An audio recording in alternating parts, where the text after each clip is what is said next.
The snow began early, and it did not stop. For months, Dakota settlers were trapped in storms so relentless they swallowed homes, silenced railroads, and starved entire towns. The year was 1880. Families who came chasing a dream of land and freedom now faced a nightmare of hunger, cold, and despair. This is the story of how ordinary men, women, and children endured one of the deadliest winters in American history.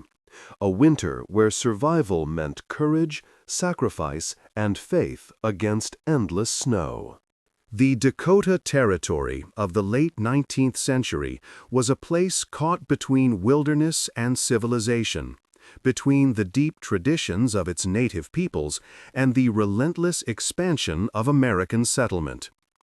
By 1861, the United States Congress had officially created the Dakota Territory, stretching far beyond the boundaries of the modern states of North Dakota and South Dakota.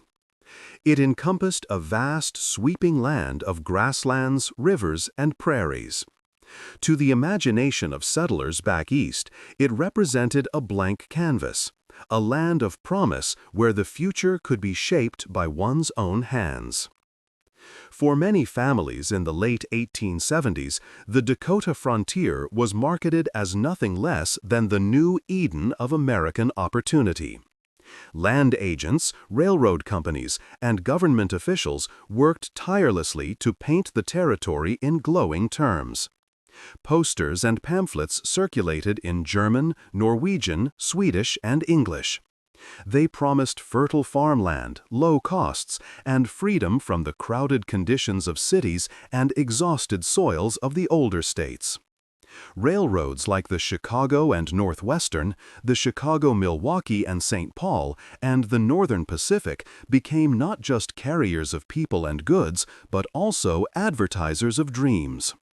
Their campaigns invited thousands to stake a claim in the Dakotas, offering reduced fares to settlers and highlighting the benefits of government programs like the Homestead Act of 1862. The Homestead Act was central to this migration. Passed by Congress during the Civil War, it granted any adult citizen, or immigrant declaring intent to become a citizen, 160 acres of free land, provided they lived on and improved it for at least 5 years. To farmers in Minnesota, Wisconsin, or even further east, this was a chance to escape tenancy and own land outright. For immigrants arriving in the United States from Germany, Scandinavia, or Eastern Europe, it was an opportunity to claim their own piece of the American frontier. The promise of land was only part of the appeal. The Dakota Territory also symbolized independence. In an age when industrial cities were swelling with factories, smoke, and poverty, the prairie promised a self-sufficient life. Settlers imagined broad fields of wheat swaying under the prairie sun, homes built on their own land, and communities where neighbors helped one another, bound by shared hardship and faith. Newspapers published glowing reports of bountiful harvests and rich soils, reinforcing the idea that anyone who worked hard could prosper. By 1878 and 1879, migration into Dakota Territory surged. Railroads pushed westward, carrying settlers deeper into the Great Plains. Towns like De Smet, Huron, and Brookings in Dakota Territory, and nearby frontier settlements in Minnesota and Iowa began to take root. Lumber was hauled in for houses, sod was cut from the prairie itself, and communities of churches, schools, and general stores formed with astonishing speed. Yet the prairie was not an easy place to master. Those arriving encountered an environment vastly different from the farmland of Europe or the forests of New England. The soil, while fertile, was thick and challenging to break. Settlers often relied on steel plows to carve fields from the sod, tools that required both skill and endurance. Winters were long and fierce. Summers brought drought, grasshoppers, and prairie fires. Many immigrants were unprepared for the sheer scale of hardship that prairie life demanded. Still, optimism prevailed. Letters home from early settlers spoke of opportunity, of vast skies and open land, even if the labor was backbreaking. For many, the chance to own land and escape the cycles of poverty outweighed the risks. By 1880, the Dakota Territory had become a patchwork of homesteads, small towns, and railroad depots, each filled with families who believed they were building a secure future. The demographic composition of the Dakota settlers revealed a rich tapestry of backgrounds. Large numbers of Norwegians and Germans established homesteads, bringing their agricultural traditions with them. Their Lutheran churches and rural schools quickly dotted the landscape. Bohemian, Irish, and Swedish immigrants added to the mix, each group carving out enclaves. Many American-born families, too, came from older states, particularly from crowded regions of the Midwest like Iowa and Wisconsin, where farmland was becoming more expensive. The settlers carried with them not only tools and seeds, but also their cultural identities, traditions, and a determination to survive. Religious and cultural institutions provided cohesion on the frontier.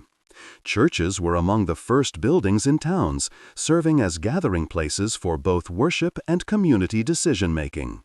Schools quickly followed, often built of sod or simple wooden frames, representing settlers' determination to educate their children despite harsh conditions. Life on the prairie was grueling, but it was also deeply communal. Neighbors shared labor, tools, and food. Quilting bees, barn raisings, and church socials were essential not just for survival, but for maintaining morale. The railroad companies themselves played a pivotal role in shaping these communities. They did not simply transport people, they acted as partners in settlement. Railroads offered land for sale along their lines, ensuring that towns developed in proximity to depots. These hubs became lifelines where settlers could trade crops, purchase supplies, and send letters. As the 1880s began, the railroad was the artery of prairie life, connecting isolated families to the broader nation. But even in these hopeful years, signs of the prairie's unforgiving nature could not be ignored. Winters were already notorious across the Great Plains. In the 1870s, Dakota settlers had endured severe cold spells and storms. The winter of 1874 to 75 had tested many families, as had infestations of grasshoppers that devoured crops in multiple seasons.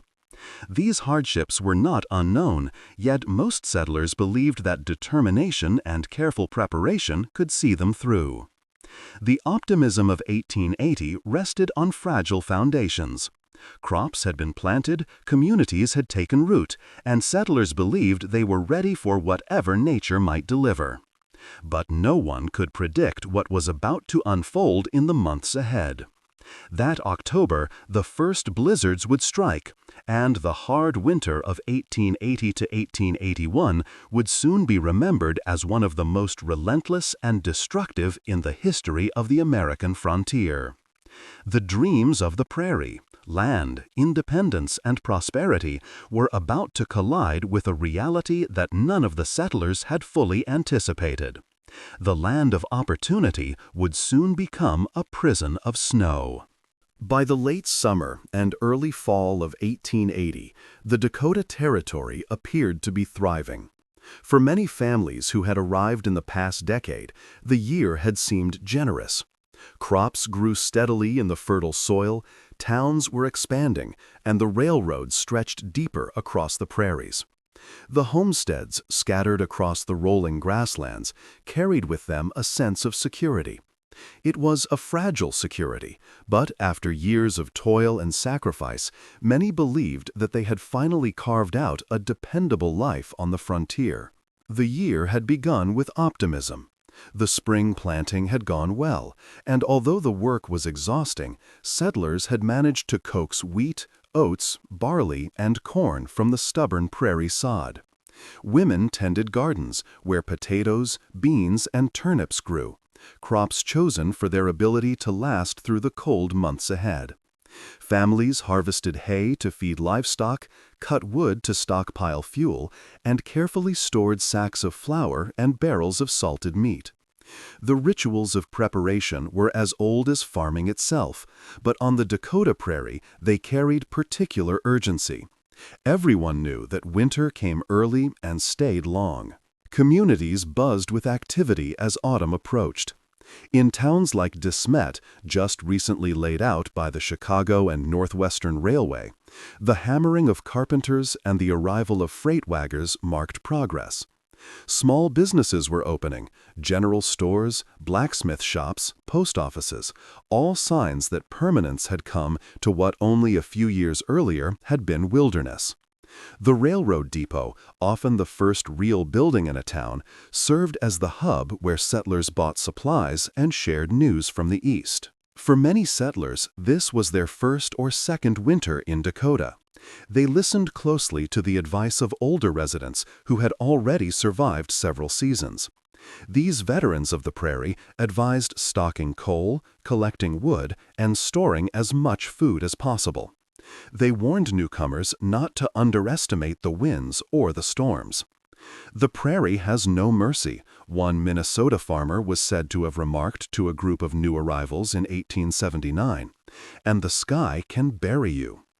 Such warnings were often met with polite nods, but little fear. After all, the summer had been fair, the harvest good, and confidence high. The Homestead Act required settlers to improve their land in order to keep it. For most families, this meant long hours cutting sod, splitting rails, or hauling lumber to expand their homes before winter. Houses of sod and rough-hewn logs dotted the plains, their walls plastered with mud to keep out drafts. Those with more resources erected simple wooden frame houses, hauled in piece by piece on wagons from rail depots. Windows were stuffed with rags or oiled paper if glass was too costly. Roofs leaked, chimneys smoked, but families believed they had built structures strong enough to withstand the months of snow ahead. Firewood was precious.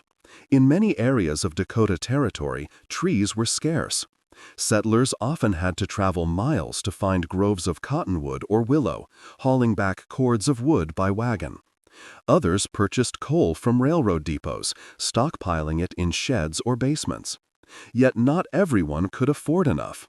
Some newcomers, eager to establish themselves quickly, invested most of their money in livestock or tools, assuming that a mild winter would make up the difference. They would later pay dearly for this gamble. Food preservation was another task that consumed families in the fall. Root cellars were dug, often lined with stone or logs, to keep potatoes and turnips from freezing. Meat was salted, smoked, or stored in barrels. Butter was churned, eggs were packed in crocks of brine, and flour was purchased by the sack from the railroad depot. Every settler knew that once the snow came, travel would become difficult, sometimes impossible, and the household would have to depend on what had been put aside. For many immigrant families, the rituals of preparation carried echoes of the old country. Norwegian settlers cut hay and stored it in stacks, much as they had in Scandinavia. German families brewed beer for the winter months, a tradition carried across the Atlantic. Irish families leaned heavily on potatoes, while Bohemian immigrants planted rye and cabbage. Each group brought familiar methods of preserving food, but all were adapting to the new realities of the prairie. Religion and community life also offered stability as the cold season approached. In towns and small settlements, churches hosted gatherings before the onset of winter, when travel between homesteads would become more dangerous. Lutheran congregations sang hymns in Norwegian and German. Catholic priests traveled circuits to deliver Mass to far-flung families. Community suppers and barn dances marked the final weeks of freedom before the long isolation of winter. By September 1880, however, subtle signs began to unsettle the confidence of even the most optimistic settlers. The first frosts arrived earlier than expected. Birds migrated south weeks before their usual departure. Prairie winds carried a chill that lingered longer than normal. Old-timers whispered that the signs pointed to a harder season. Weather records later confirmed that the upper Midwest was already experiencing unusual patterns, with colder air masses drifting farther south than usual.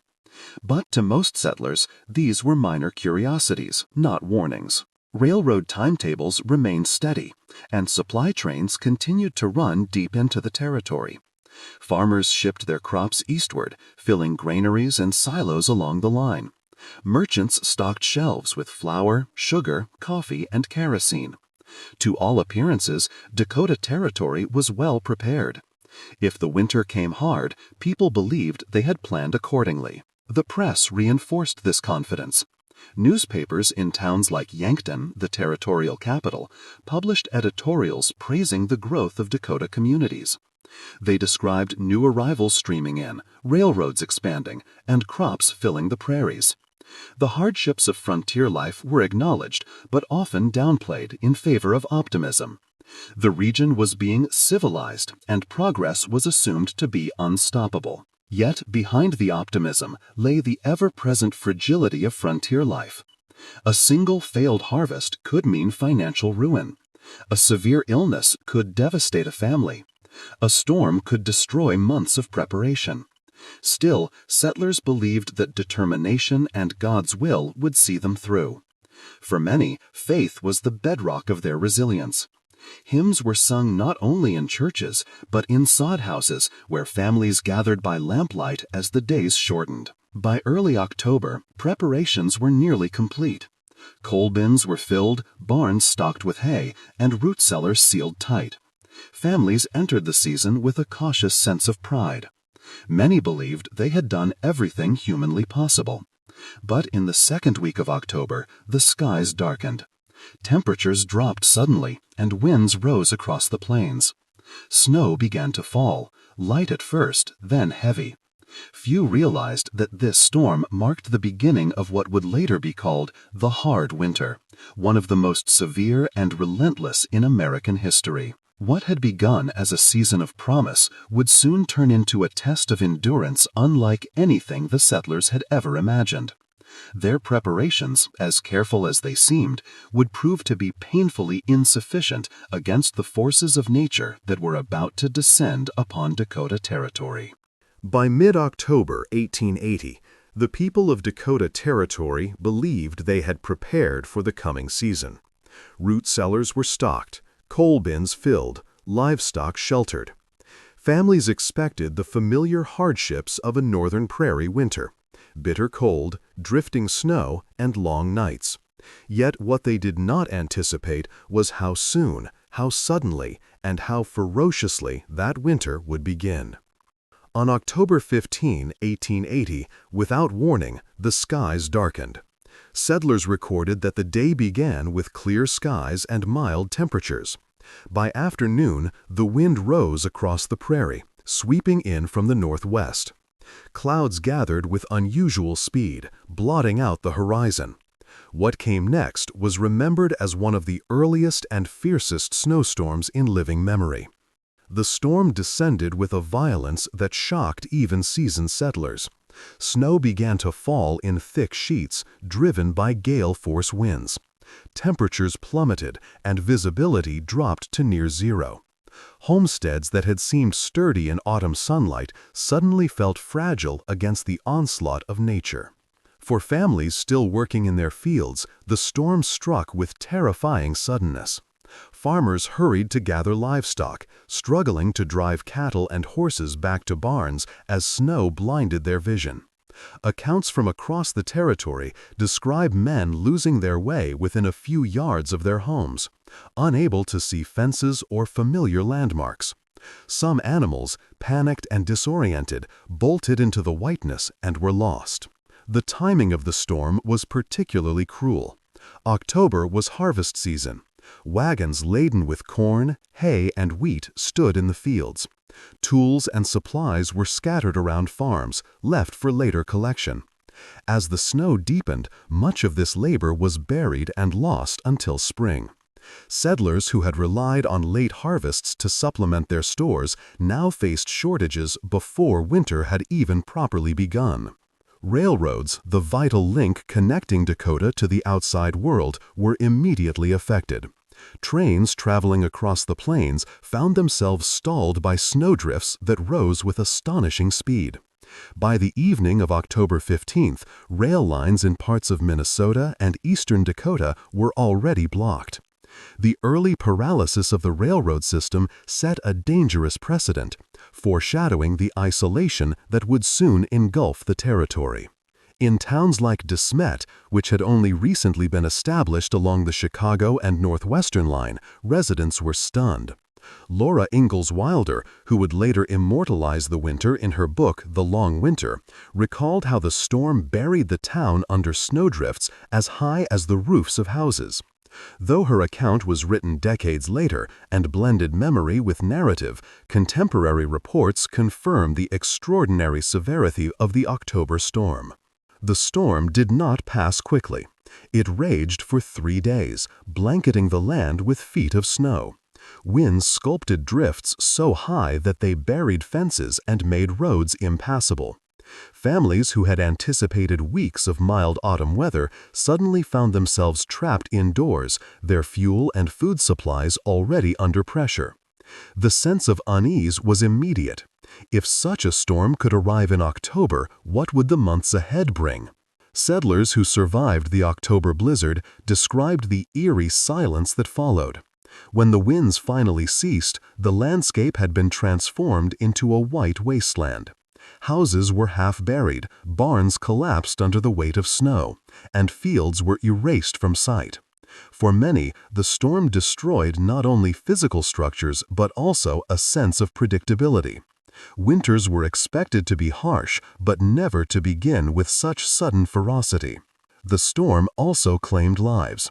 Though records are incomplete, local newspapers in Minnesota and Dakota reported deaths of travelers caught on the open prairie, unable to find shelter. Some froze within sight of their homes. Others perished attempting to reach nearby towns. Livestock losses were heavy, with cattle and horses dying in the fields or buried in drifts. For families who depended on these animals for survival, the losses were devastating.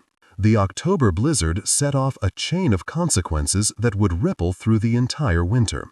Coal supplies, which many families had delayed purchasing until later in the season, were already being depleted. Roads between towns became treacherous, if not impossible, to cross. Communication slowed as mail carriers struggled to make their routes. What had been a community preparing for winter suddenly became a population under siege. In the weeks that followed, settlers attempted to recover. Families dug out their homes, repaired barns, and tried to salvage what crops they could from fields still partially covered in snow. But the damage had been done. Crops that might have provided critical food and income were lost. Supplies intended to last through the winter were already diminished. Many settlers entered November with far less than they had planned. The October storm also carried a psychological weight. Old-timers on the prairie warned that such an early blizzard was a bad omen, a sign of a severe winter ahead. Whether grounded in meteorology or superstition, their warnings would prove correct. The hard winter of 1881 was only beginning, and the October blizzard was merely the first blow. Weather records preserved from the time confirm the unusual severity of the season. Across the upper Midwest, temperatures plummeted earlier than usual, and storm systems persisted with little break. Newspapers in Minneapolis, St. Paul, and Sioux City noted that the October blizzard was one of the earliest in memory, and predicted that the coming months would test the endurance of settlers. In the Dakota Territory, where communities were still young and fragile, the storm exposed vulnerabilities that would haunt families all winter. The railroad system, still expanding across the plains, was unprepared for months of relentless snow. Coal shipments were disrupted, food supplies delayed, and communication lines severed. By the end of October, many towns already felt the pinch of scarcity. The October blizzard also deepened the settlers' dependence on community. Neighbors helped one another dig out, shared food, and offered shelter to those in need. But even in these acts of solidarity, there was a growing awareness that survival would not be easy. Winter had arrived not as an unwelcome guest, but as an invading force, unrelenting and merciless. In later years, survivors would remember the October blizzard as the true beginning of the hard winter. It shattered illusions of preparation and replaced them with a grim recognition of vulnerability. The land of opportunity had revealed its darker side. The same winds that carried promise across the prairie now carried snow that buried hope. The hard winter had announced itself, and the settlers of Dakota were about to learn just how merciless nature could be. When the October blizzard finally passed, the people of Dakota Territory stepped outside into a world that felt unrecognizable. The prairie, once a broad expanse of grasses and farmland, was buried beneath a thick and unbroken layer of snow. The storm had erased fences, fields, and landmarks. What remained was an endless, white wasteland. Settlers began to realize that their homes, meant to provide shelter from the elements, had themselves become prisons. Snowdrifts piled high against sod houses and wooden cabins, in some cases sealing doors shut. Families dug tunnels from windows or from upper stories to reach daylight. In towns, the main streets disappeared beneath mounds that reached the roofs of stores and depots.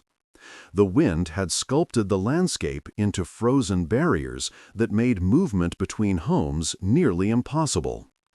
The storm had not simply left snow, it had left isolation. Homes buried in snow. Sod houses, built low into the prairie earth, were among the worst affected. While the thick sod walls insulated families from the cold, the heavy drifts often blocked entryways completely. Wooden homes fared little better. Windows cracked under the pressure, and doors were barricaded by snow packed solid by wind. Settlers wrote of waking to total darkness, the daylight shut out by white walls pressed against every side. Ventilation became a serious problem. Without chimneys cleared, smoke from stoves filled rooms. Families risked suffocation if they could not dig out quickly enough. But digging was slow, exhausting, and dangerous in sub-zero conditions. The struggle to reach neighbors. Travel, even across short distances, became perilous. A walk of a few hundred yards could mean vanishing into a drift, losing direction, or collapsing from the cold. Settlers resorted to ropes tied from their doors to barns so they could find their way in the blinding winds of frequent snow squalls. Some described moving between buildings like climbing through white caves, crawling through narrow tunnels cut into the drifts. Neighbors who once visited freely were suddenly unreachable. Community gatherings that had been the lifeblood of pioneer life, church services, school meetings, barn dances, were canceled or indefinitely postponed. The isolation deepened the psychological toll of the season. Families sat in silence, listening only to the groan of wind across the frozen plains. Railroads stopped cold. If isolation was severe for individual families, it was catastrophic for entire towns. The railroads, which had extended deep into Dakota Territory only a few years earlier, were buried. Snowdrifts higher than locomotives blocked the tracks for miles. In Minnesota, Iowa, and Dakota, crews struggled to dig lines clear, but new storms repeatedly filled them in. By November, entire sections of track remained impassable. Towns that depended on trains for flour, coal, and mail were suddenly cut off. Merchants could not restock shelves. Families who had expected to supplement their provisions through trade now realized they were stranded with only what they had managed to store before the storm. The silence of isolation. Mail delivery all but ceased. Settlers who had once looked forward to letters from relatives in the East now waited weeks, sometimes months, with no word. Newspapers, usually delivered by train, failed to arrive. Communities that had felt connected to a wider nation suddenly found themselves cut off, as though the world beyond the prairie had disappeared into the storm. For many settlers, this silence was among the most difficult hardships. Hope, already strained by cold and hunger, faltered without news or encouragement. Rumors spread quickly, often darkened by fear. Some whispered that railroads might not reopen until spring. Cabin fever and the human toll. Inside these white prisons, families confronted not just the cold, but also the crushing weight of confinement. Cabin fever became a common affliction. Day after day, families remained trapped in single-room houses, forced to endure monotony, fear, and the stress of dwindling supplies. For children, the confinement was suffocating. With no schools in session, no safe play outdoors, and little light indoors, boredom blended with anxiety. Parents struggled to keep spirits alive, but for many, silence replaced laughter.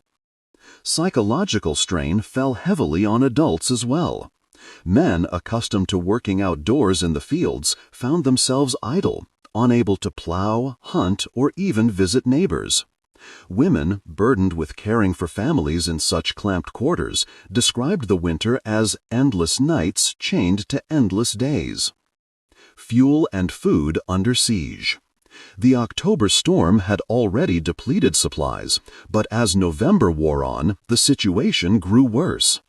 Coal bins emptied quickly, forcing families to burn firewood, then cornstalks, and eventually furniture. Some dismantled outbuildings to keep stoves lit.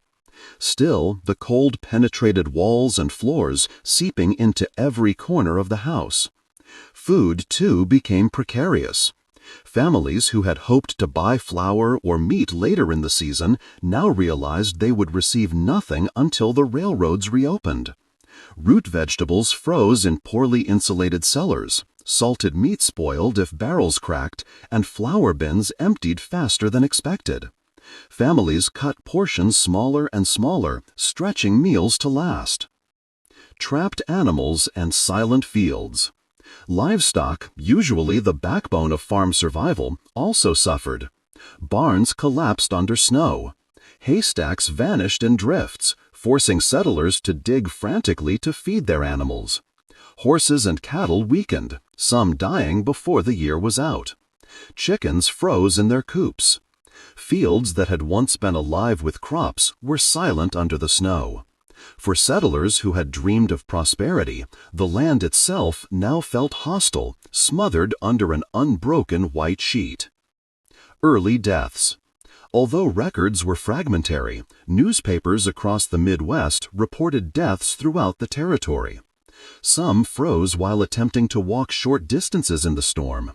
Others succumbed to illness inside homes too cold to protect them. Pneumonia spread rapidly in poorly heated houses. For many communities, burying the dead became a grim ordeal. Frozen ground resisted shovels, and some bodies were stored in sheds or outbuildings until spring. These early tragedies added to the growing sense of dread. A winter without end. By late November, it was clear to all that the October blizzard had not been an isolated event. Snow continued to fall, and each storm added new layers to the prison walls that surrounded families and towns. The realization dawned that this winter was unlike any other in memory. Old settlers spoke of past storms, but none could recall a season beginning with such ferocity. Letters that did eventually make through rail blockages confirmed that the entire Midwest was suffering. Yet for Dakota Territory, still young, still fragile, the storm struck at the heart of survival. The weight of fear. It was not only the snow that imprisoned the settlers, it was the fear of what lay ahead. Supplies were already running low, travel was impossible, and storms showed no sign of ending. Families spoke in hushed tones of starvation, of livestock dying, of children growing sick. The prairie had become a white cave, its bars growing thicker with every snowfall. The hard winter of 1880–81 was still only beginning, but the October blizzard and its aftermath had already trapped settlers in a reality from which they could not escape. Their homes were their shelters, but also their prisons. Their land was their promise, but also their torment. As December approached, one truth became clear. Survival would depend not only on preparation, but on endurance. And endurance would be tested in ways no one had yet imagined. The Dakota settlers of 1880 had placed their hopes not only in the land, but also in the new steel lines that stretched across the prairie. Railroads had been the great promise of the frontier. They brought settlers in, carried wheat and corn to markets in Chicago and Minneapolis, and brought back the goods that families needed to survive. Coal for stoves, flour for bread, kerosene for lamps, nails and lumber for building, all of it arrived in the cars of the Chicago and Northwestern, the Chicago, Milwaukee and St. Paul, and the Northern Pacific. The arrival of the railroad in Dakota Territory had been celebrated as the final step in transforming wilderness into civilization. But when the snows of October 1880 buried the tracks, the entire foundation of that promise began to collapse. At first, towns believed the disruption was temporary. Snowstorms had blocked trains before, and crews had always managed to dig the lines clear. The locomotives themselves were powerful machines, fitted with wedge plows to push through drifts. But the October storm was different. Its drifts were higher than the engines themselves, sometimes 20 feet deep, hardened into walls by relentless prairie winds. Crews sent to dig out the lines worked until their hands bled, only to find the tracks filled in again by the next squall. The farther west the lines extended, the harder the task became. Towns like De Smet, still in their infancy, were left waiting for trains that would not come. By November, rail service into large parts of Dakota Territory had ceased entirely. Town depots that only weeks earlier had been alive with the bustle of arrivals, freight unloading, and letters posted, now stood silent. Families who had counted on late-season shipments of coal or flour watched anxiously as their stores dwindled. Merchants who had expected to replenish shelves found themselves forced to ration what little remained. For the first time since the tracks had been laid, the people of Dakota were learning what life looked like without the railroad. The silence of the rails meant more than the absence of goods. It meant the collapse of communication. Mail was carried west almost entirely by train. When the lines closed, letters from family members in Iowa, Wisconsin, or Illinois stopped arriving. Newspapers, usually shipped in bundles, no longer reached isolated towns. Settlers who once felt connected to the wider nation suddenly felt abandoned on the edge of the earth. The prairie, already vast and lonely, became a world cut off from all but the howling wind outside their doors. In De Smet, the residents quickly grasped the danger. The town had only been formally established a year earlier, and its survival depended on supplies from the east. Coal bins in homes and stores emptied quickly as families burned extra fuel to survive the early cold. Local merchants, recognizing the crisis, tried to stretch their inventories. Flour was measured carefully, sugar divided into smaller parcels, and coffee rationed cup by cup. Prices rose not from greed, but from the sheer fact that demand now vastly outweighed supply. Farmers who had hoped to buy seed and equipment for the coming spring found themselves unable to obtain either. The human impact of the stalled railroads soon grew desperate. Families who had relied on the expectation of a November train found themselves running out of flour by December. Some ground seed wheat into coarse flour, risking their chances for planting the following year. Others turned to substitutes, stretching meals with potatoes or cornmeal if they had them, and going without when they did not. For settlers already living at the edge of subsistence, the absence of the railroad was catastrophic. The railroads themselves were not blind to the crisis. Throughout the winter of 1880–81, companies launched repeated efforts to clear the lines. Rotary snowplows, newly developed and tested in other parts of the country, were used in some stretches. Work crews numbering in the hundreds shoveled for miles at a time, battling not just snow, but bitter winds and freezing temperatures. Yet the storms returned again and again, burying tracks as fast as they could be cleared. It became a cycle of effort and defeat, a war between man and nature in which the prairie seemed always to prevail. The silence of the rails also deepened the psychological strain of isolation. Settlers had entered the territory believing that trains would protect them from the worst hardships of frontier life. Unlike earlier pioneers who had crossed by wagon, they lived with the confidence that civilization could reach them on iron wheels. When that lifeline failed, it was more than an inconvenience. It was a shattering of trust. The frontier suddenly felt as hostile and dangerous as it had decades earlier. Newspapers that did manage to circulate in towns along the eastern edge of the territory recorded stories of communities stranded without supplies for weeks at a time. In some towns, families gathered daily at the depot, scanning the horizon for smoke that never appeared. Children asked when the train would come, and parents answered with forced optimism, though they knew there was no certainty. The depot bell, which once rang with each arrival, fell silent. That silence carried an almost symbolic weight. Progress itself had been halted.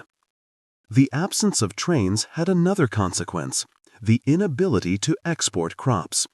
Wheat, corn, and oats that had been harvested before the October storm now sat in granaries and bins, unsold and unusable. Farmers depended on these sales to pay taxes, buy goods, and prepare for the following season. With the lines closed, they could do nothing. Some even saw their crops spoil, infested with rodents or ruined by dampness as they sat idle. The promise of prosperity on the prairie now seemed cruelly mocked by the mountains of snow outside their doors. The railroad's paralysis was not confined to Dakota. Across Minnesota, Iowa, and Nebraska, lines were buried. But it was in Dakota Territory, where settlement was newer and dependence on railroads absolute, that the impact was most severe.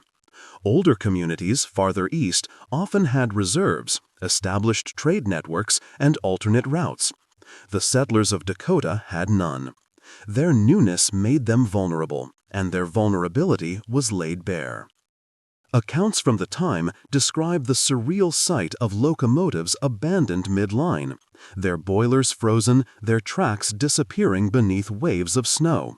Some were not recovered until spring, left as silent monuments to the futility of human engineering against the fury of the elements.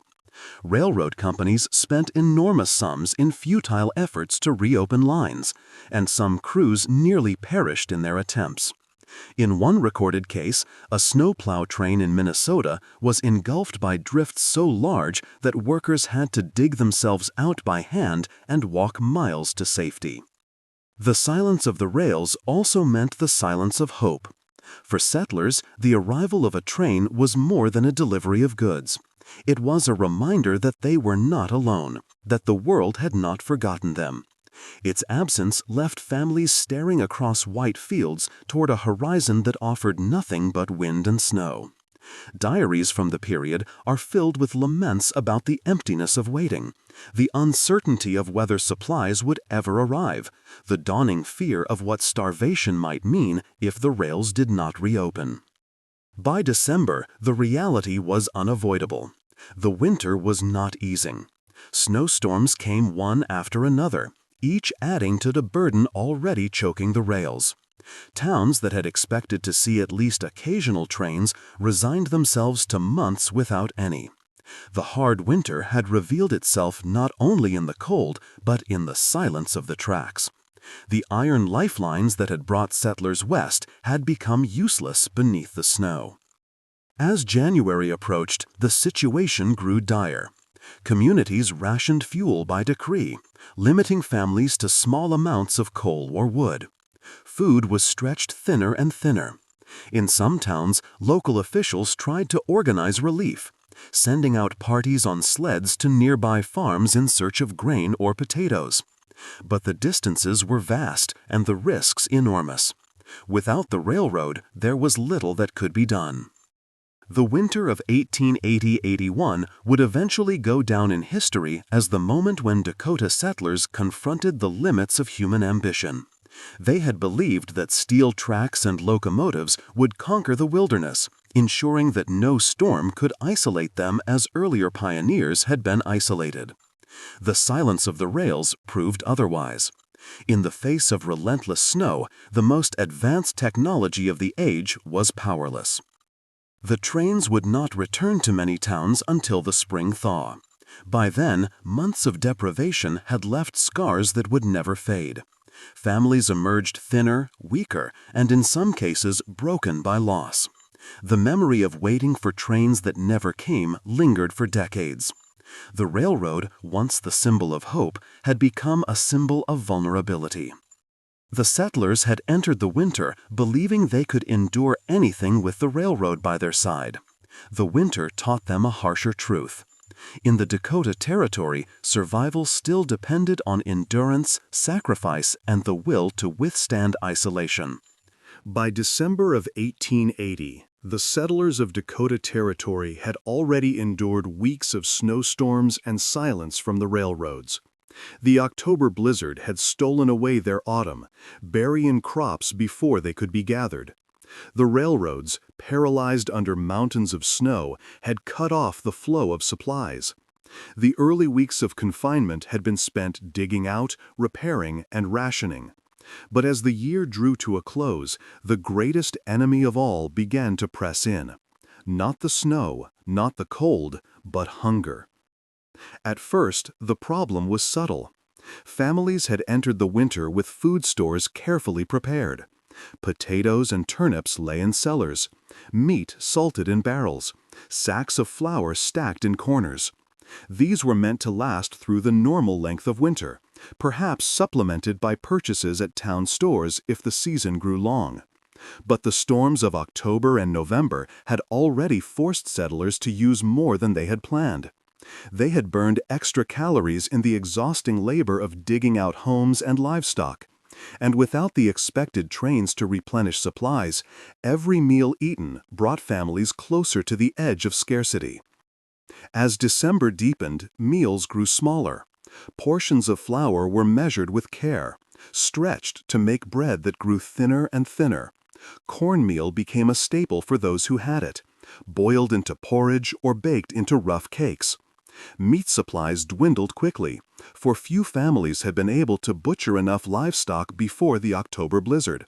Some turned to dried beans, but even these became scarce. Butter, sugar, and coffee, once modest comforts on the prairie, vanished entirely in many homes. The hunger was not yet starvation, but it was gnawing, constant, and demoralizing.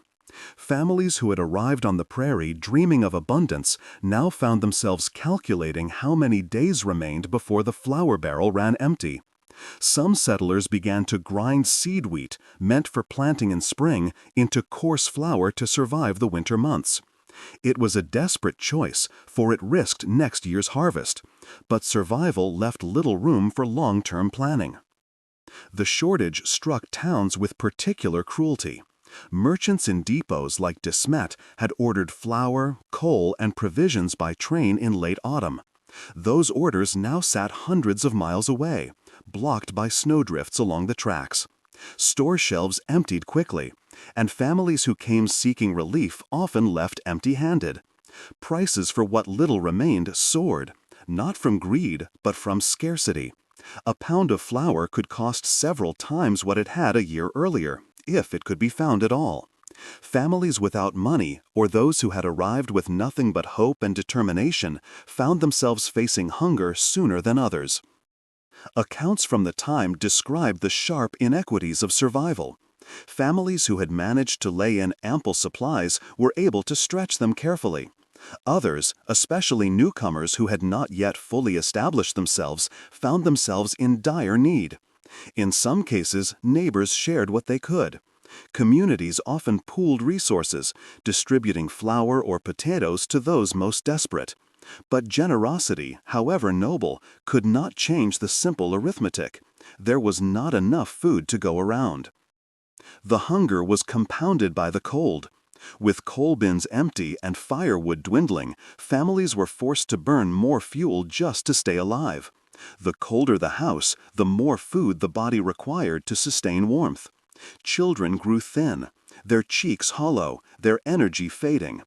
Parents watched with growing dread as reserves fell lower and lower. For many, meals became rituals of restraint, designed to quiet the stomach without truly nourishing the body. Diaries and newspaper reports from across the territory confirm the grim pattern.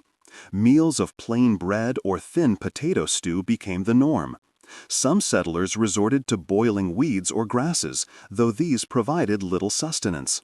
Others spoke of mixing sawdust into flour to stretch bread further, a practice recorded in times of famine across the world. While such accounts may not have been universal, they capture the extremity of measures taken when food ran low and no trains arrived with relief. Hunger also carried a psychological toll. The constant preoccupation with food gnawed at settlers' minds as much as it did their bodies. Parents could endure their own hunger, but watching children cry for food they could not provide was a torment beyond measure. Families prayed for relief, for the sight of a train's smoke on the horizon, for the sound of wheels on iron tracks. But the horizon remained empty, and the rails silent. The long-term settlers, many of them German and Scandinavian immigrants, relied on traditions of frugality and discipline. They rationed strictly, stretched meals carefully, and drew upon old methods of preservation. But even their prudence faced limits in the face of such relentless isolation. As storms continued into January, the stockpiles of even the most cautious families began to dwindle. The hunger reached beyond individual households. Churches, which had once been places of celebration, now became centers of relief. Congregations gathered to distribute what little food they could to the poorest members. Yet these efforts often amounted to little more than temporary reprieve. The need was too great, the supplies too few. Town leaders petitioned railroads and territorial officials for aid, but with tracks buried, there was little that could be done. The hunger also deepened divisions between settlers and the land itself. The prairie, once seen as a place of promise, now felt like an enemy. The endless snow buried not only fields, but hope. Farmers who had once looked upon their land with pride now cursed it for its cruelty. The land that had promised abundance had delivered only white emptiness. And yet, amid the hunger, there were stories of resilience. Families adapted in whatever ways they could. They learned to eat less, to substitute, to endure. Children were taught to swallow complaints. Adults turned to faith, hymns, and prayer for strength. Hunger may have weakened their bodies, but it hardened their resolve. By February of 1881, the situation in many communities was critical. Newspapers that managed to circulate from larger towns described families living on little more than bread and water. Some reported starvation deaths in remote homesteads, though the true number may never be known. The hunger was not confined to the poorest. Even families who had thought themselves well prepared were reduced to scraps as the relentless winter dragged on. The hunger also shaped memory. Decades later, survivors of the hard winter still spoke of the constant emptiness in their stomachs, the endless measuring of flour and beans, the fear that the next storm might bring death by starvation rather than cold. Laura Ingalls Wilder, in The Long Winter, described her family's struggle with hunger in Desmet, where meals shrank to coarse bread made from seed wheat ground in a coffee mill. Though her account blended fact with literary shaping, it reflected a reality that many settlers recognized. The hard winter of 1880 through 81 is remembered not only for its storms, but for the hunger it inflicted. The snow buried the prairie. The cold froze it. But it was hunger that broke settlers' spirits, that forced them to confront the limits of endurance. The silence of the railroads might have cut them off from the world, but it was the emptiness of their bellies that defined their daily existence. The hunger was not the end of their struggle, it was only the midpoint. More storms lay ahead, more weeks of isolation, more losses yet to come. But by December and January, the settlers of Dakota understood the shape of their ordeal. They were living through not just a winter, but a siege of snow, of cold, and of hunger, that would test whether their dreams of prairie life could survive.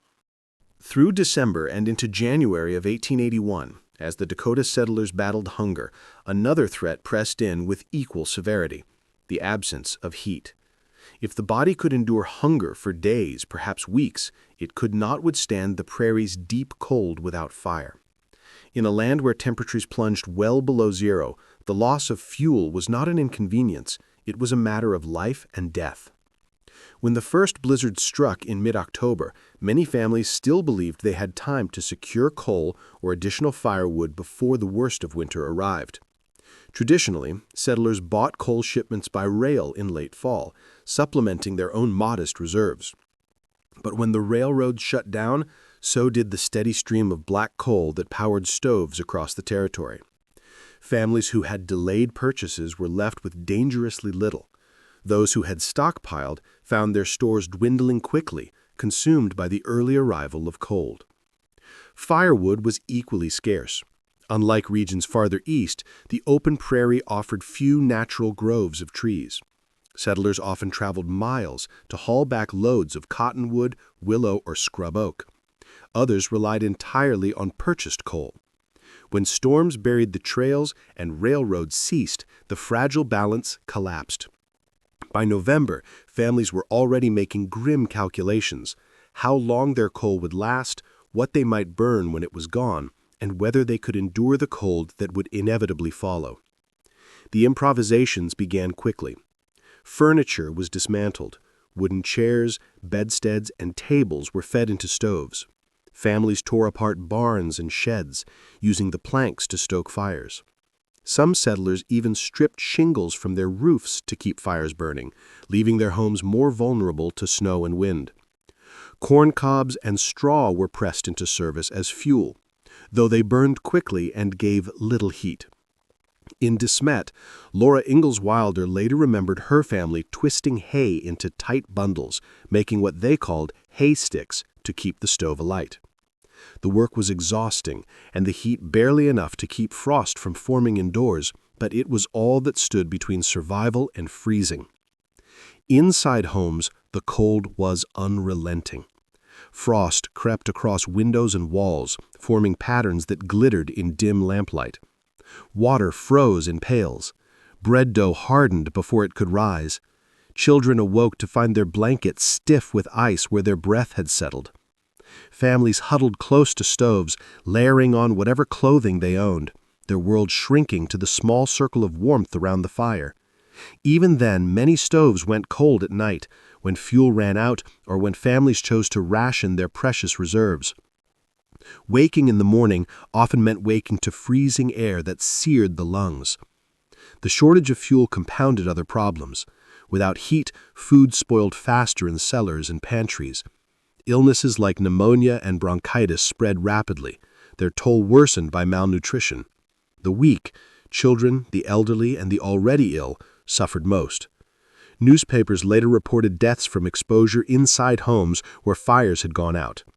In some cases, families were found huddled together, their stove cold, their fuel long gone. Attempts to secure more fuel were often futile. Men who set out to search for wood risked their lives in the blinding snow, sometimes traveling miles only to find drifts impassable. Even when wood was found, hauling it back through deep snow was a task of brutal labor. In larger towns, merchants who had small supplies of coal quickly sold out. The few who still had stock often rationed it, selling in tiny increments, sometimes just a bucket at a time. Prices climbed sharply, and not everyone could afford even that. Fuel became as precious as food, and its absence was just as deadly. The collapse of the fuel supply also eroded morale.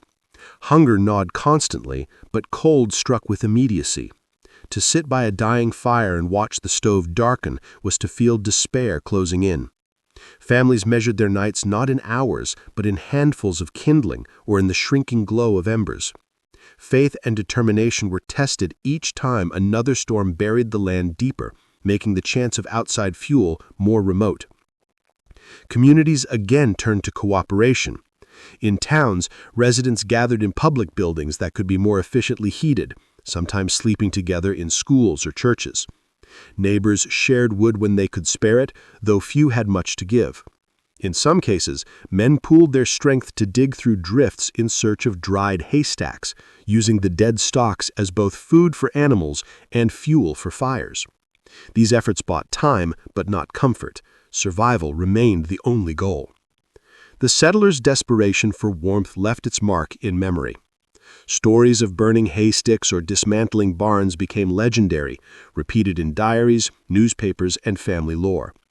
Wilder's account of twisting hay by hand, though shaped for literary effect in The Long Winter, reflected a common reality across the territory. It captured the essence of the ordeal: the endless labor to make fuel, the fragility of warmth, and the brutal reality of a land that gave little mercy. By January, the settlers knew that their situation had become one of attrition. Hunger and cold were no longer separate battles, but intertwined. The less they ate, the harder it was to generate body heat. The colder their homes became, the more food their bodies required. Yet both food and fuel were running out. The prairie had become a trap, a prison of white, where the elements themselves conspired against survival. The absence of fuel also revealed a sobering truth about dependence. Settlers had trusted that the railroad would bring coal in steady supply, just as it had in previous years. Few had imagined a scenario in which the trains would vanish for months. The hard winter showed that their survival on the prairie was far more fragile than they believed. Nature, not technology, still set the terms of life and death. As February arrived, the fuel crisis grew worse. More barns disappeared, more fences burned, more hay twisted into sticks. Families lived in a haze of smoke, their hands raw from twisting straw or carrying wood. Children coughed from the acrid air of makeshift fuels. Yet still the cold did not relent. It pressed through walls, seeped under doors, and froze wells solid. The prairie, vast and indifferent, gave nothing back. The ordeal of fire without fuel continued until spring began to loosen the snow's grip. When the first trains finally broke through in late spring of 1881, bringing coal, flour, and other supplies, settlers emerged gaunt, weary, and marked by what they had endured. They had survived, but survival had come at great cost: of labor, of health, of spirit. The memory of cold that could not be conquered lingered long after the snow melted. The hard winter of 1880-81 is remembered for its endless storms and deep hunger, but just as significant was the fight for warmth. To live through those months was to understand the preciousness of fire, the fragility of comfort, and the brutal reality of a land that gave little mercy. For the settlers, the winter proved that on the Dakota prairie, survival depended not on dreams, not on promises, but on the sheer will to endure when fuel ran out and the fire went dark. By the beginning of February 1881, the settlers of Dakota Territory were deep in the grip of a winter that seemed to have no end. Snowstorms continued to roll across the plains with mechanical regularity, burying towns and homesteads again and again. The cold showed no mercy, forcing families to twist hay for fuel or burn their own barns and furniture. Food supplies, already scarce, dwindled with each passing day. Yet beyond hunger and cold, another enemy advanced steadily, one that could not be seen but was felt by every man, woman, and child. It was the slow, suffocating weight of isolation, monotony, and despair. Life on the prairie had always carried risks of loneliness. Homesteads were scattered, neighbors often miles apart, and winters were long even in normal years. But the hard winter of 1880-81 magnified those conditions to an extreme. Roads were blocked, railroads silenced, and snow piled so high that families could not leave their own homes for weeks at a time. What had once been a vibrant community life of church meetings, barn raisings, and school gatherings now dissolved into silence. Settlers found themselves confined, not just to the prairie, but to single rooms where days and nights blended into a single, endless confinement. The physical reality of these homes made the situation worse. Many families lived in one-room sod houses or small wooden cabins, barely large enough to hold parents and children in normal times. Now, with storms raging outside, the entire household lived pressed together in cramped quarters. Privacy disappeared. Quarrels, once minor, grew louder under the stress of confinement. Parents tried to maintain discipline among restless children, but tempers flared easily. The oppressive sameness of days, each marked only by the ritual of rationing food and twisting hay, weighed heavily. Cabin fever was more than a phrase. It was a lived reality. Settlers described the mental strain of staring at white walls of snow outside their windows, of listening to the howling wind day after day. Some wrote of the sensation that the snow itself was closing in, burying not just their homes but their minds. The isolation distorted time. Weeks felt like months, and months like years. A sense of unreality settled over families, as though the outside world no longer existed. The psychological strain expressed itself in different ways. For some, it was depression, a heavy silence, a loss of energy, a resignation that the storms might never end. For others, it was irritability, bursts of anger over trivial matters, arguments that fractured already fragile spirits. Mothers, often tasked with keeping children occupied and spirits high, reported breaking down in tears after days of unending struggle. Parents, accustomed to work in fields and shops, found idleness unbearable. With no plowing, no hunting, and no building possible, their sense of purpose withered. Faith became both a refuge and a battleground. Many settlers turned to prayer and hymns, clinging to the belief that endurance would be rewarded and that God would not abandon them. Families read Scripture by lamplight, drawing strength from familiar passages. But faith also faltered in the face of hunger and cold. Some settlers confessed doubts in their diaries, asking why God would allow such suffering. Ministers, when they could reach congregations, exhorted their flocks to hold fast, but the silence of the rails and the endless snow made sermons harder to believe. Children suffered uniquely. Too young to understand the broader forces at play, they absorbed the anxiety of their parents. Deprived of school, playmates, and outdoor life, they grew restless and irritable. Games lost their joy when bellies were empty and the house remained dim and cold. Yet children also revealed resilience, adapting to small pleasures, carving shapes in frost, singing songs, or listening to stories repeated by candlelight. For parents, their laughter was both a comfort and a reminder of the responsibility they bore in such harsh times. Illness added to the mental toll. With homes crowded, cold, and poorly ventilated, diseases spread easily. Coughs lingered, fevers rose, and without medical supplies, even minor sickness could become life-threatening. Watching a child or spouse fall ill in such conditions brought despair that cut deeper than the cold. Settlers often wrote of their helplessness, unable to fetch a doctor, unable even to travel for medicine, trapped while loved ones weakened before their eyes. The monotony of days became another burden. With work limited to chores of survival, there was little to mark the passage of time. Some settlers kept diaries, counting days as a way to preserve sanity. Others marked walls with notches, measuring storms by tally rather than by calendar. The endless repetition of storms, digging, rationing, and waiting gnawed at mental endurance. When brief thaws came, raising hope that spring might be near, the return of another blizzard crushed spirits more completely than before. In towns, the psychological strain was magnified by the collective silence. Depots remained closed, churches and schools shuttered, stores empty. Neighbors could not visit without risking their lives in drifts and whiteouts. Town leaders tried to organize relief, but their efforts were hamstrung by the absence of supplies. Public gatherings, once central to frontier morale, became impossible. In their absence, loneliness deepened.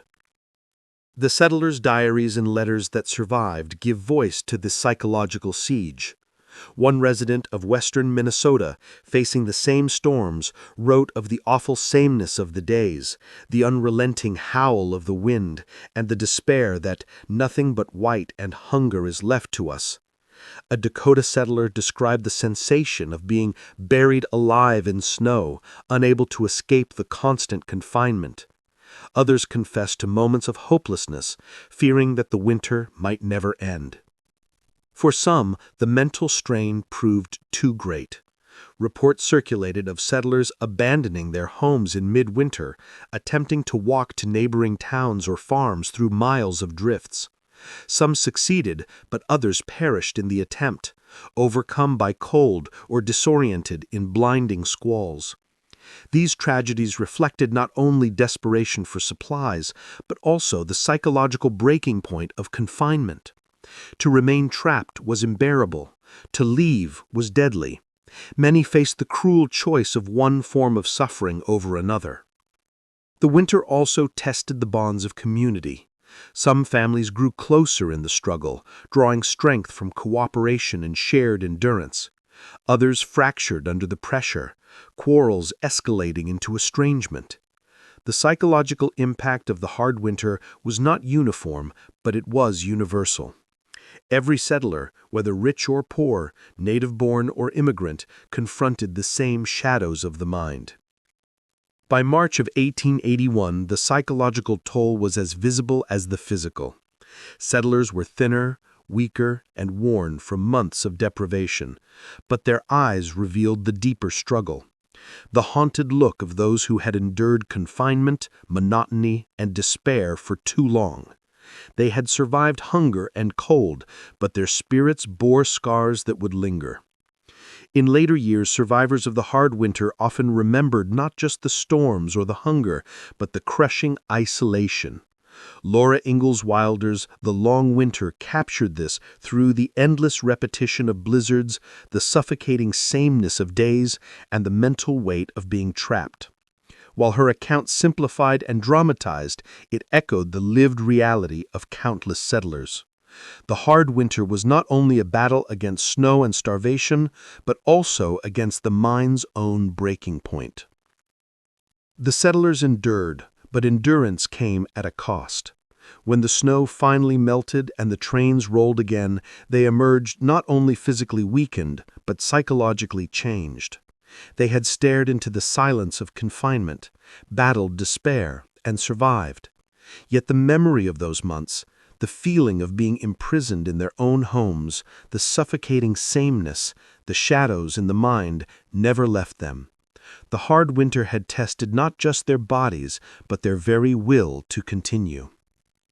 The hard winter of 1880-81 was relentless. Storm after storm buried Dakota Territory, silencing the railroads, emptying shelves, and pushing families into hunger and despair. Yet amid the isolation, the bitter cold, and the gnawing emptiness of empty cupboards, there were moments when human courage broke through the bleakness. These were not the grand triumphs of generals or politicians, but the quiet, desperate acts of ordinary settlers determined to keep one another alive. In the face of storms that seemed intent on destroying them, courage became the most precious resource of all. One of the most visible forms of courage came from men who risked their lives to travel across the frozen prairie in search of supplies. With trains stalled, the only way to reach food or coal was by sled, wagon, or even on foot. But traveling in such conditions was nearly suicidal. Snowdrifts covered the trails, blizzards could strike with little warning, and temperatures plunged far below zero. Still, men organized expeditions, sometimes alone, sometimes in small groups, to fetch provisions from larger towns or from neighbors who had slightly more to share. These journeys required extraordinary endurance. Sleds were pulled by exhausted horses, their ribs showing from lack of feed. Men walked beside them, their boots crunching through snow, their faces frostbitten by the merciless wind.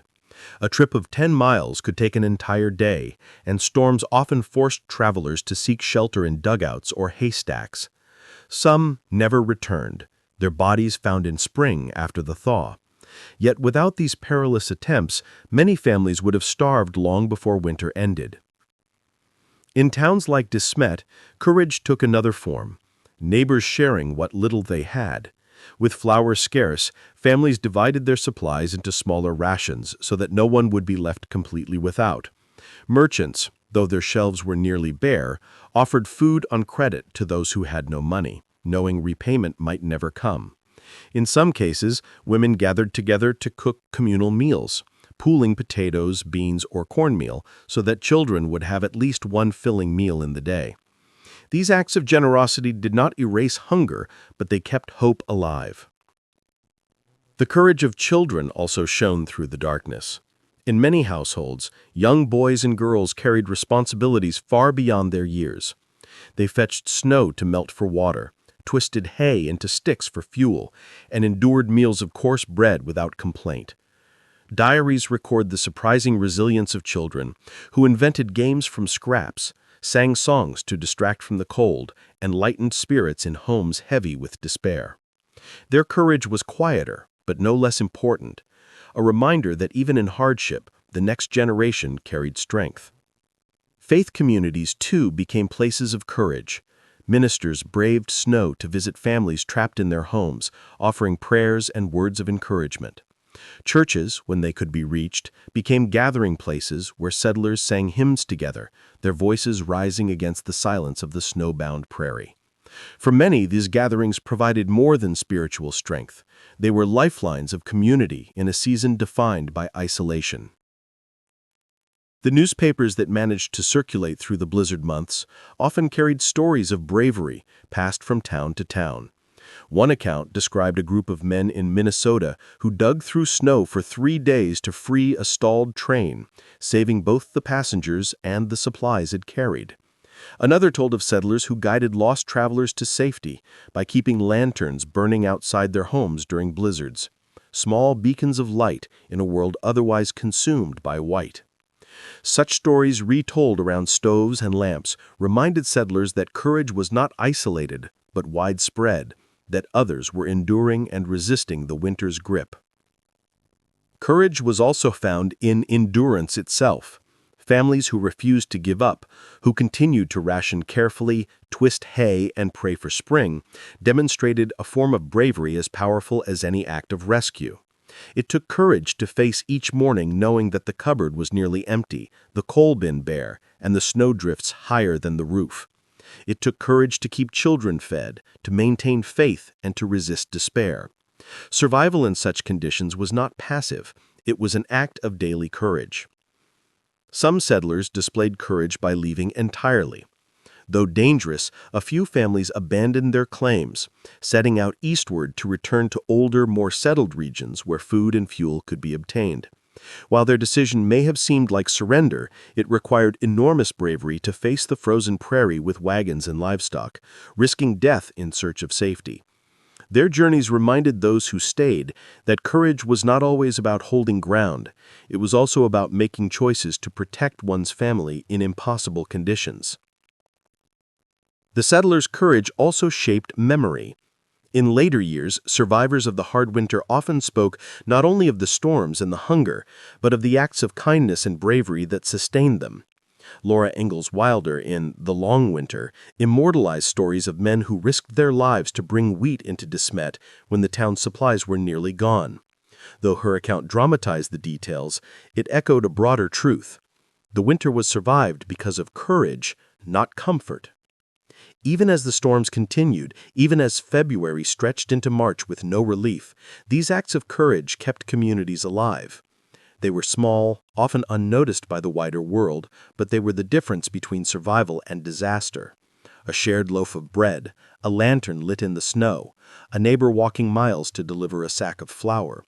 Each was a victory against the winter's cruelty. By the time the first trains finally broke through in spring, settlers emerged gaunt, exhausted, and scarred by hunger. Yet they also emerged with stories of courage that would be retold for generations. The hard winter had revealed not only the cruelty of nature, but the resilience of human spirit. It showed that even in the face of snow, silence, and starvation, courage could endure, shining faintly like a lantern in the blizzard. The hard winter of 1880-81 was remembered for its endless blizzards, for hunger that gnawed through entire communities, and for cold that burned flesh as surely as fire. But it was also remembered for its toll in human lives. Death came quietly, sometimes without warning, sometimes after long suffering. It came to the young, the old, the strong, and the frail alike. In a land where settlers had crossed oceans and prairies chasing life and opportunity, winter instead delivered silence, grief, and graves dug into frozen ground. Death stalked the prairie in many forms. For some, it came suddenly in the blizzards themselves. Caught outside when storms swept across the plains, travelers and homesteaders often had no chance of escape. The blizzard struck without mercy, walls of snow driven by winds so fierce that visibility dropped to nothing in seconds. Even those familiar with every fence line and barn path could lose direction, walking in circles until exhaustion and cold claimed them. Stories from across Dakota and neighboring Minnesota told of settlers who vanished only a few hundred yards from home, their bodies later found buried in drifts when the snow melted. Horses, too, were often discovered frozen in place, reins still in hand, a grim testament to how suddenly life could be extinguished in the storm. To die within the sight of one's own door was a cruel fate, yet it happened more than once during that long winter. Exposure was only one cause of death. Illness flourished in the cramped, poorly heated homes of settlers. Pneumonia, influenza, and diphtheria spread easily among families weakened by hunger and chilled by the cold.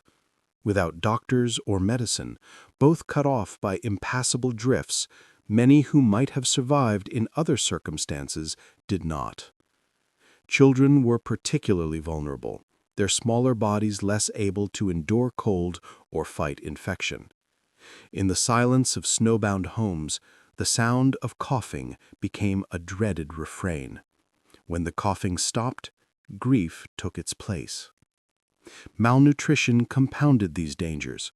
By February, many families were subsisting on meager diets of coarse bread, thin soups, or nothing at all. Weakened by months of insufficient food, bodies lost their ability to resist illness. Men collapsed from exhaustion after digging or hauling wood. Women fainted from lack of nourishment while caring for children. In some households, diaries recorded that family members wasted away, too weak to rise from bed. Hunger rarely killed directly in Dakota that winter, but it laid the foundation for disease and despair to do the rest. The psychological toll of death was as heavy as the physical. To lose a child or spouse in isolation, with no community to gather and grieve, was a burden settlers carried in silence. The frozen ground made burial nearly impossible. Shovels struck frost that might run several feet deep. In some cases, coffins could not be lowered into the earth until spring thawed the prairie. Families stored bodies in sheds, barns, or even unheated rooms, a haunting reminder of mortality pressed close against survival. For many, these makeshift arrangements deepened the trauma of loss.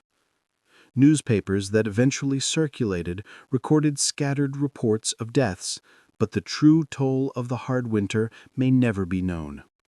Many homesteads lay far from towns, their tragedies unreported beyond family or neighbors. Oral histories passed down through generations tell of households that disappeared, their names forgotten except in local memory. Each death, whether documented or not, was part of the larger price paid by those who dared to settle the Dakota frontier.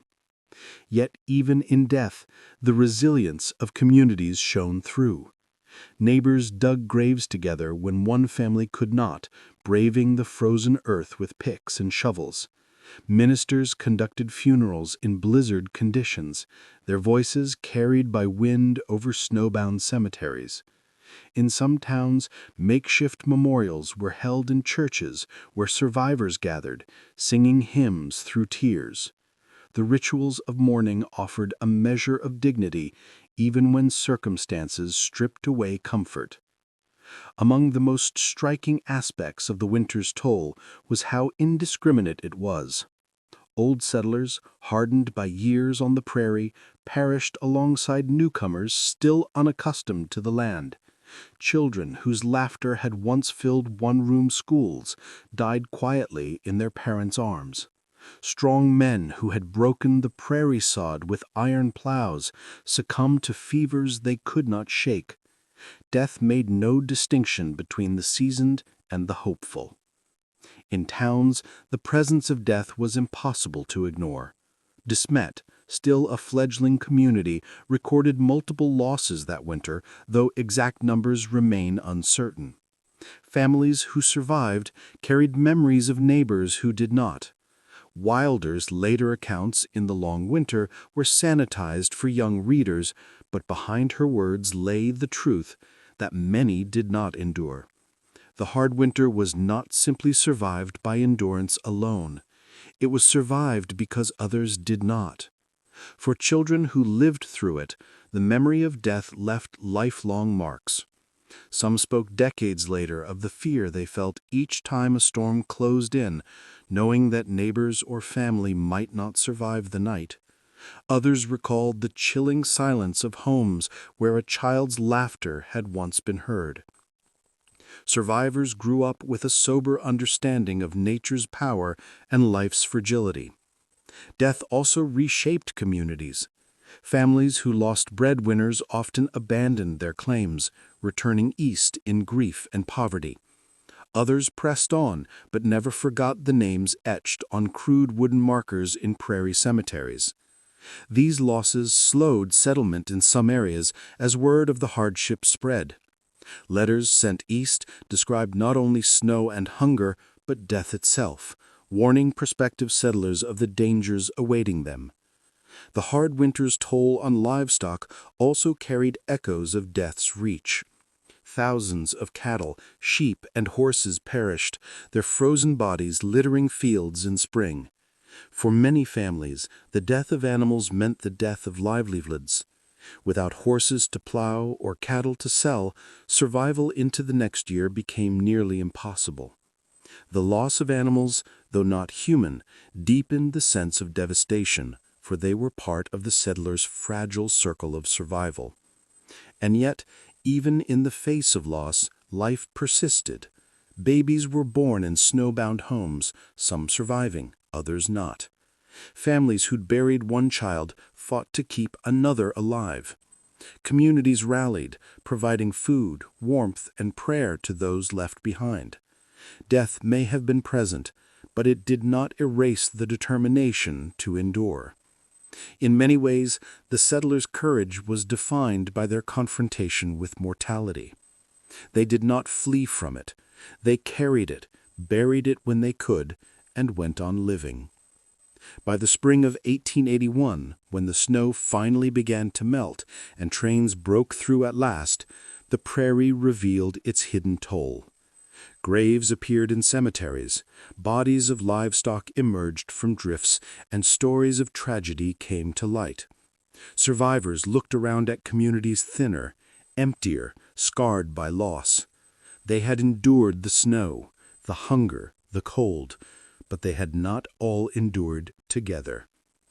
The phrase, "the hard winter," carried with it not only the memory of storms and deprivation, but of death's constant presence.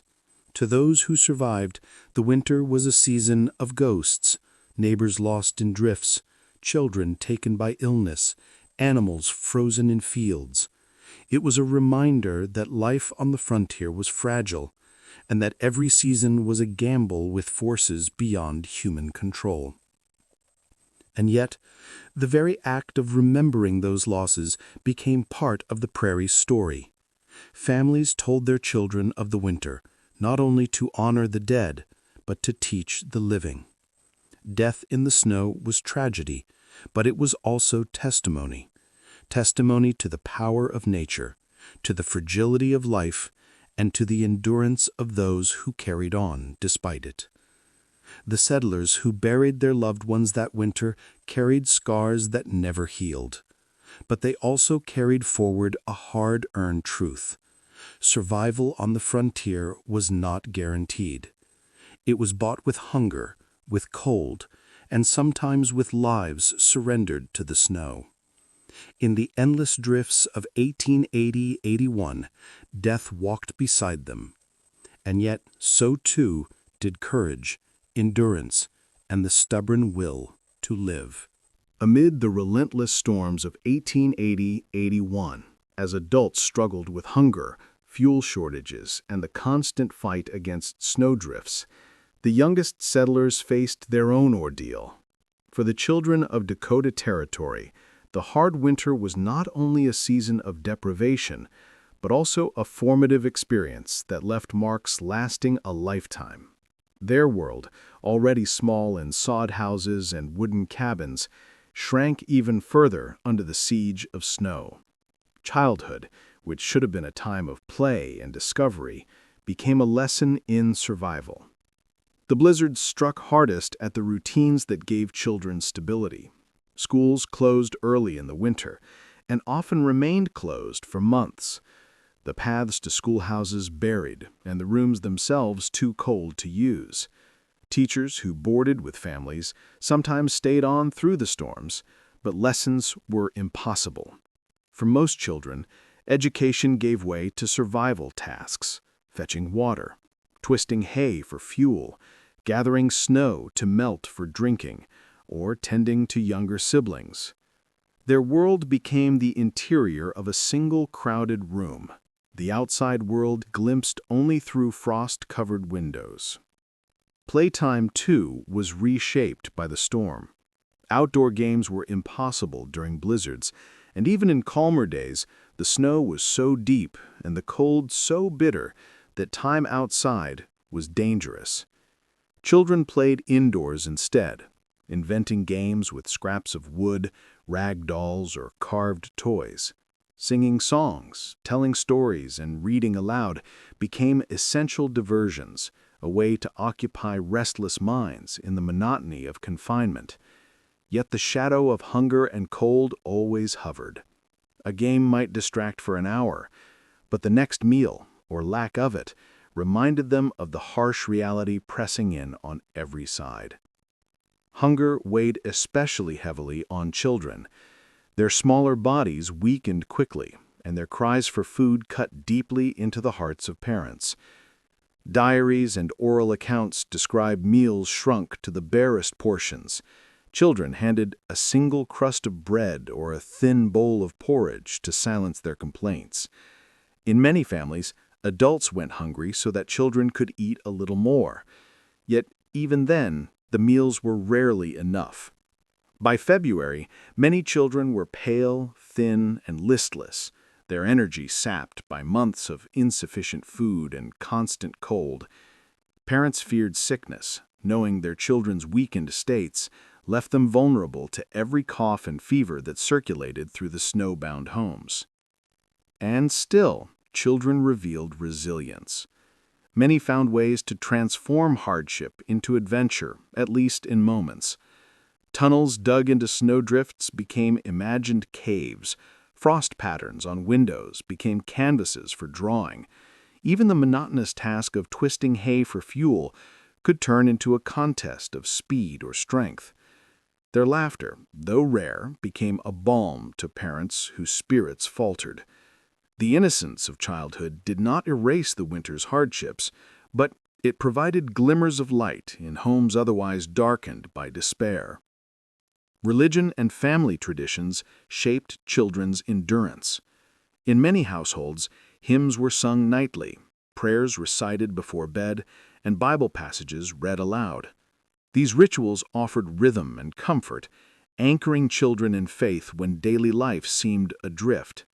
For immigrant families, cultural traditions carried from Scandinavia or Germany added to this fabric. Songs, stories, or folk sayings that connected children to something larger than the storms outside. These practices, though modest, reminded children that they were part of a larger story, not just captives of the snow.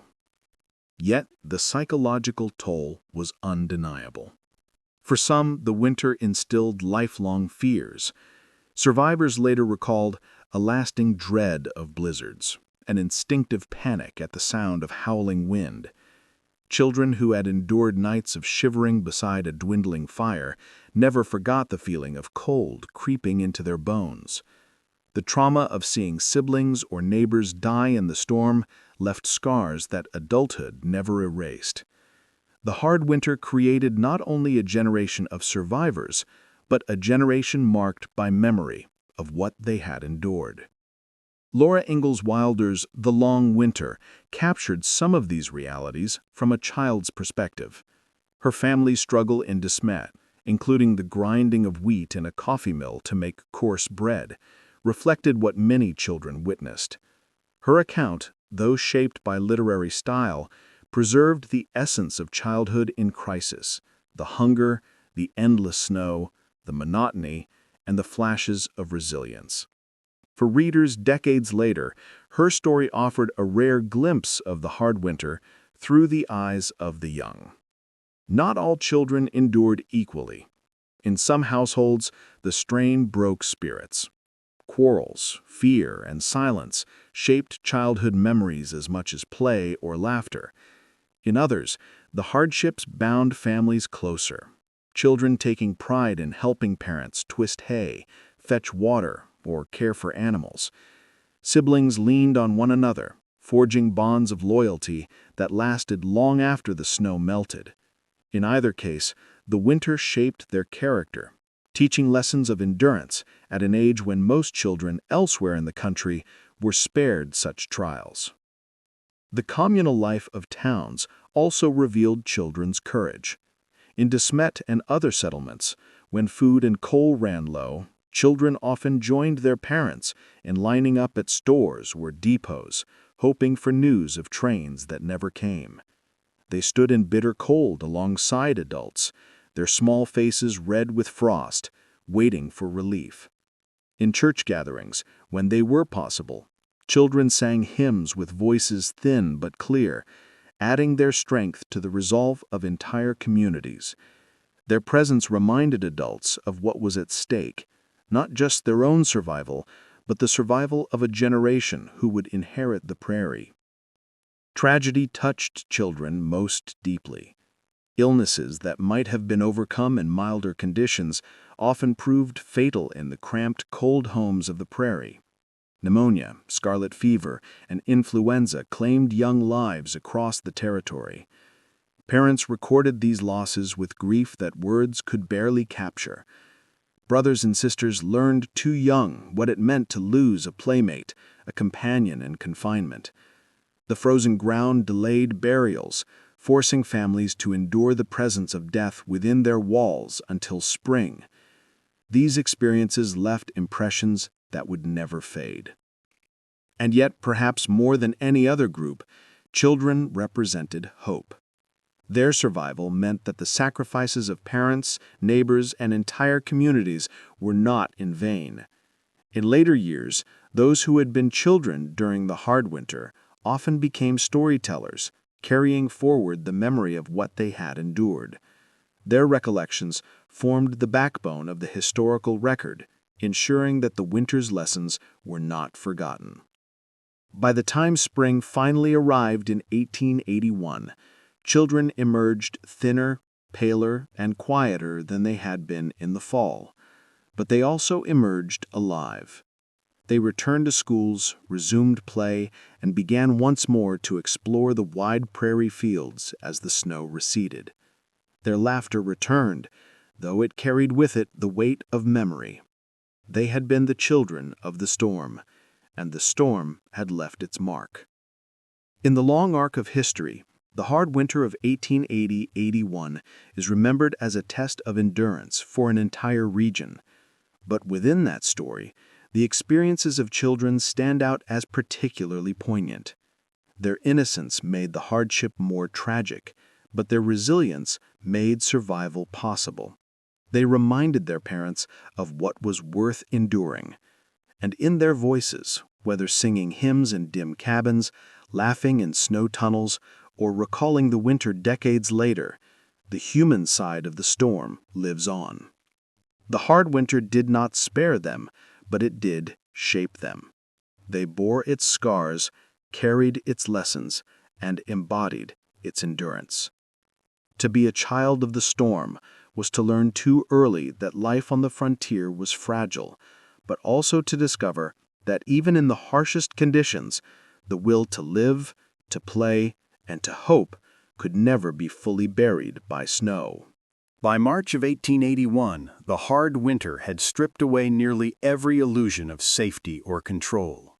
For 5 months, Dakota settlers had been imprisoned by storms that seemed endless, each one piling new drifts over the last, burying homes, barns, and railroads under walls of snow.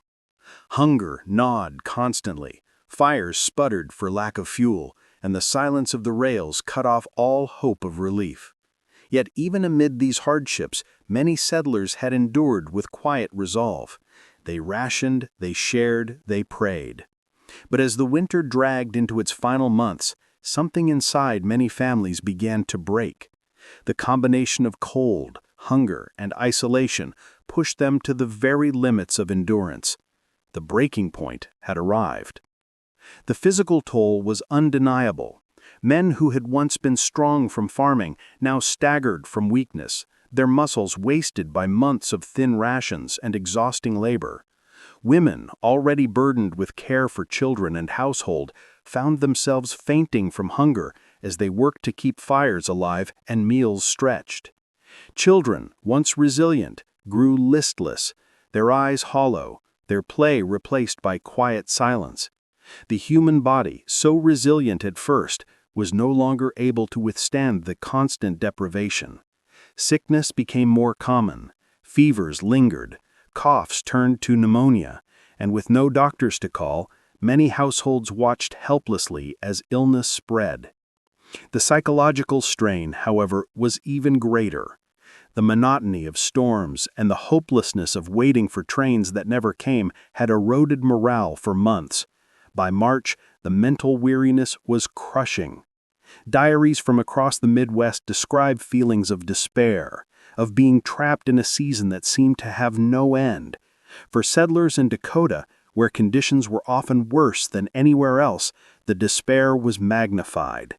Some began to openly question whether they could survive until spring. Others confessed that they no longer cared if they did. It was in this atmosphere that families began to make decisions no one had considered before, whether to stay in their snowbound homes and risk starvation or to attempt escape through miles of drifts and storms. The risks of leaving were enormous. Those who set out faced the possibility of becoming lost in whiteouts, freezing to death only a short distance from their doors. And yet the thought of staying, of waiting for death to come slowly through hunger and cold, became unbearable. Families debated for hours, sometimes days, before making their choice. Some chose to leave in groups, hoping that numbers would provide safety. Men harnessed half-starved horses to sleds and set out toward larger towns where supplies might be found. Children were bundled in blankets, women wrapped in shawls, and the sleds creaked slowly across the frozen landscape.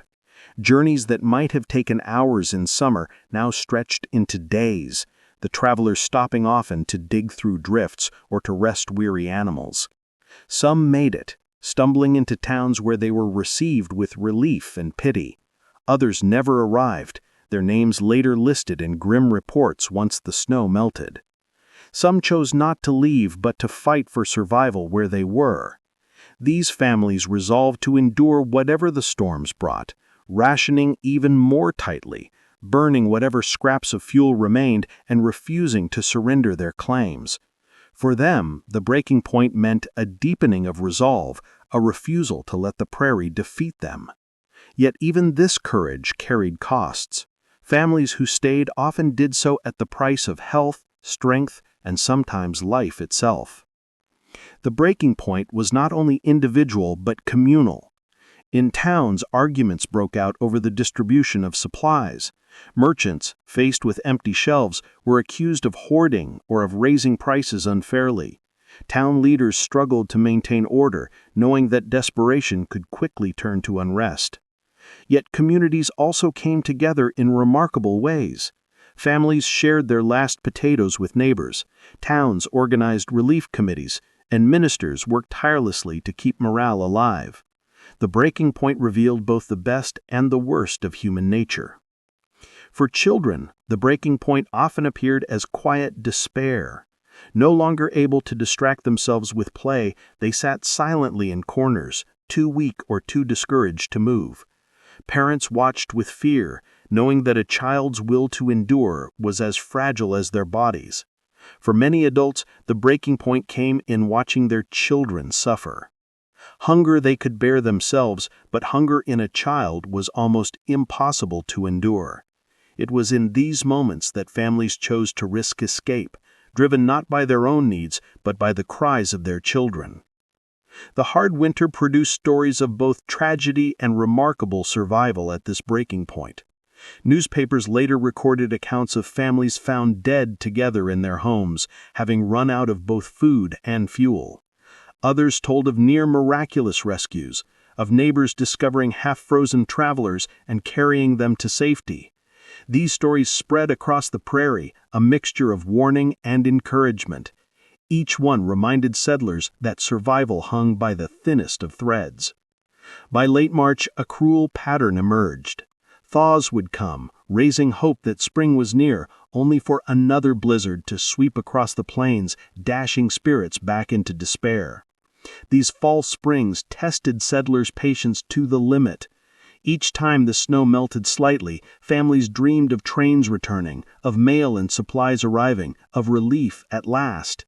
Each time the return of the storm broke them a little more. It was as though nature itself was toying with their endurance, offering glimpses of freedom only to snatch it away. The breaking point also revealed the fragility of dreams.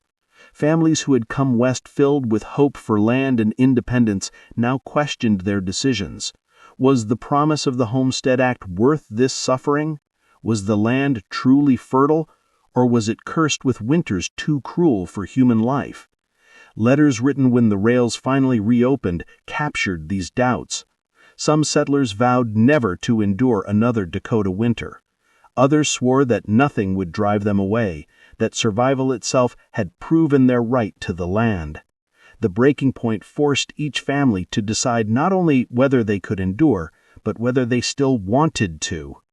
Even as despair deepened, acts of resilience stood out.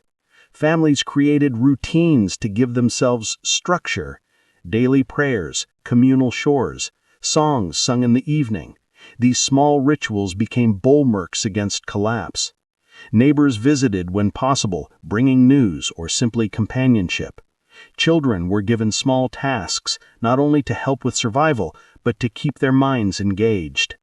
These strategies did not erase hunger or cold, but they prevented despair from overwhelming completely. In later years, survivors spoke often of this breaking point. They remembered the arguments, the moments of despair, the choices that had to be made. Some recalled neighbors who gave up and left, never to be seen again.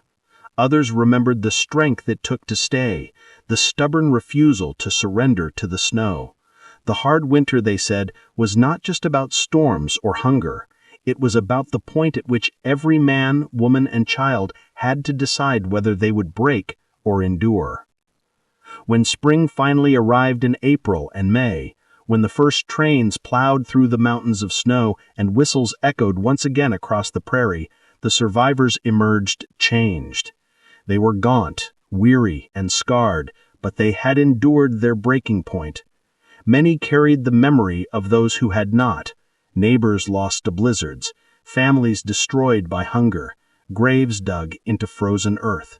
The breaking point had claimed many, but it had also forged resilience in those who survived. The hard winter of 1880-81 became legend, not only because of the storms, but because of this crucible. It showed settlers the limits of human endurance and the choices that come when those limits are reached. It revealed despair and courage, surrender and determination. It was the breaking point, and for those who survived, it was also the moment when they proved, to themselves and to history, that even in the face of nature's fiercest trial, the human spirit could endure. Chapter 13. The False Spring.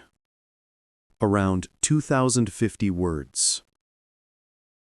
For settlers in the Dakota Territory, the endless winter of 1880-81 was more than a battle with the cold.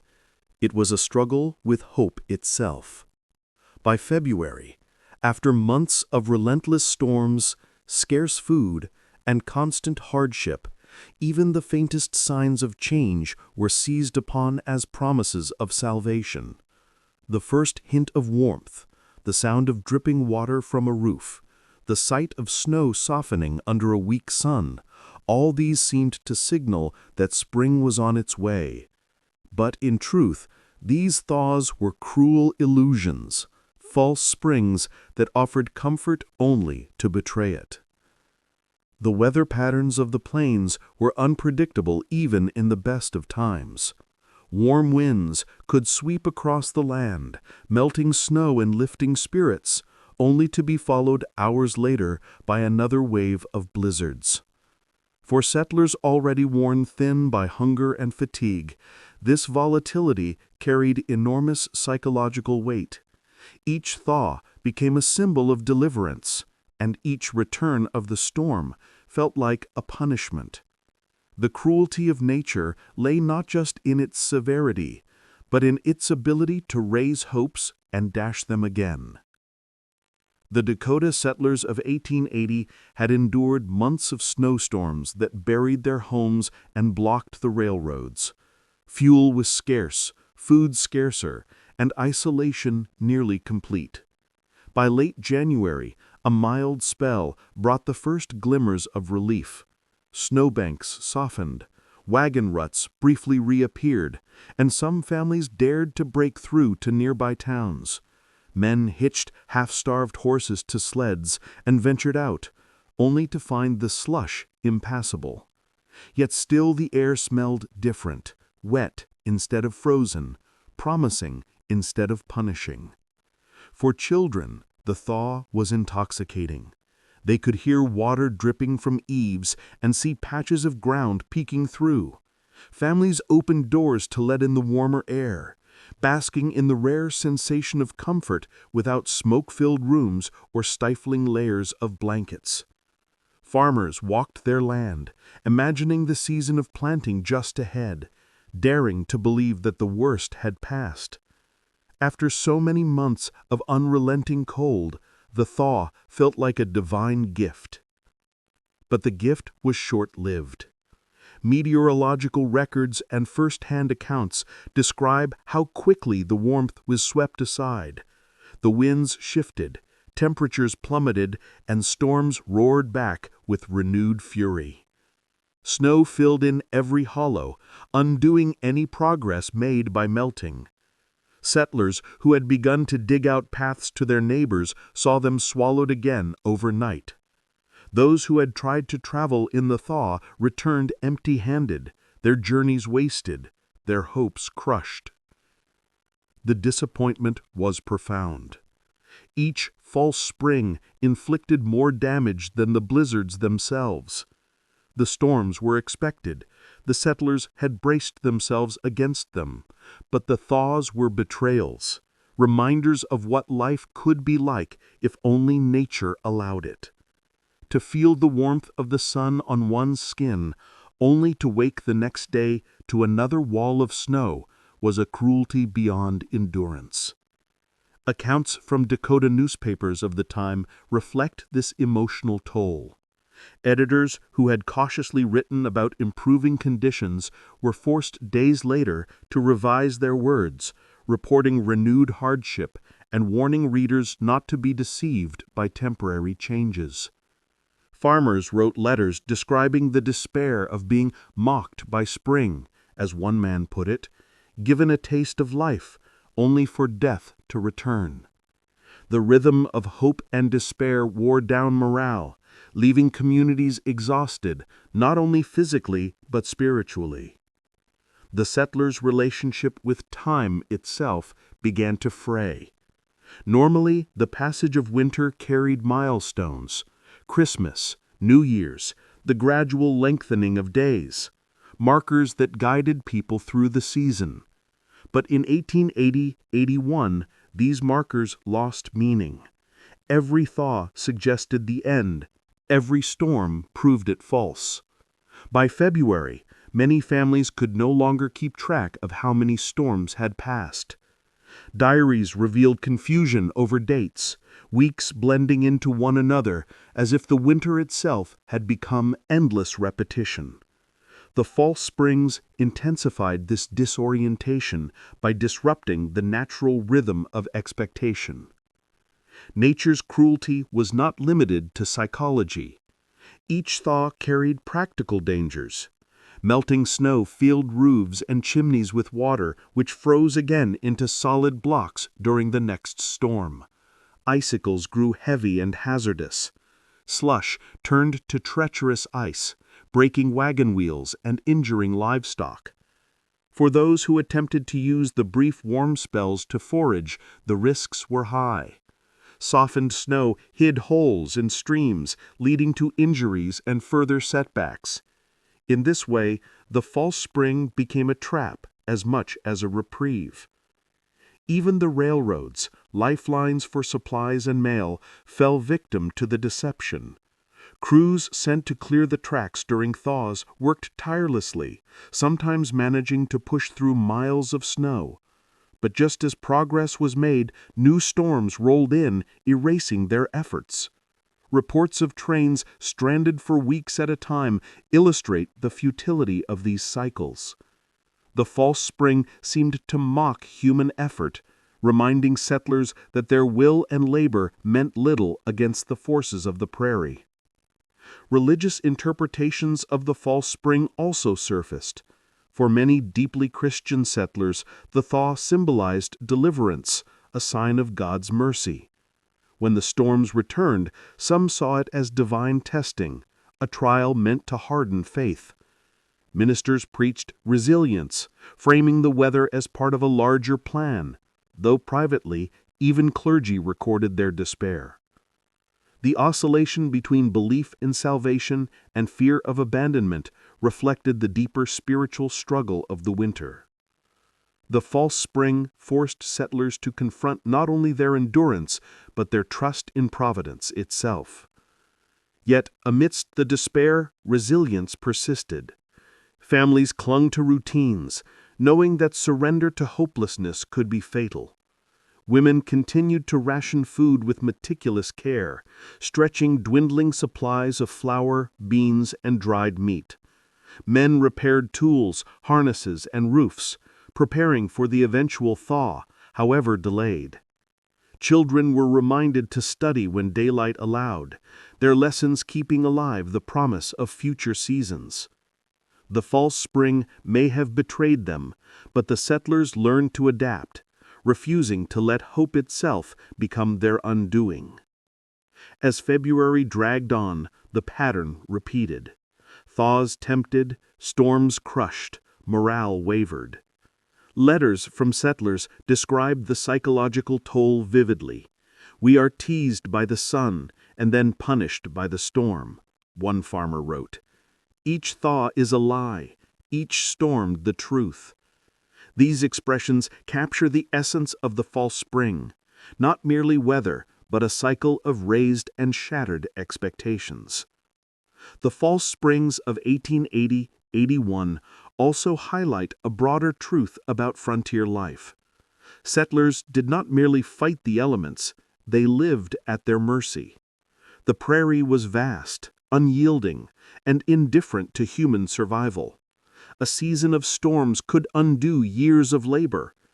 The false spring revealed this reality with brutal clarity.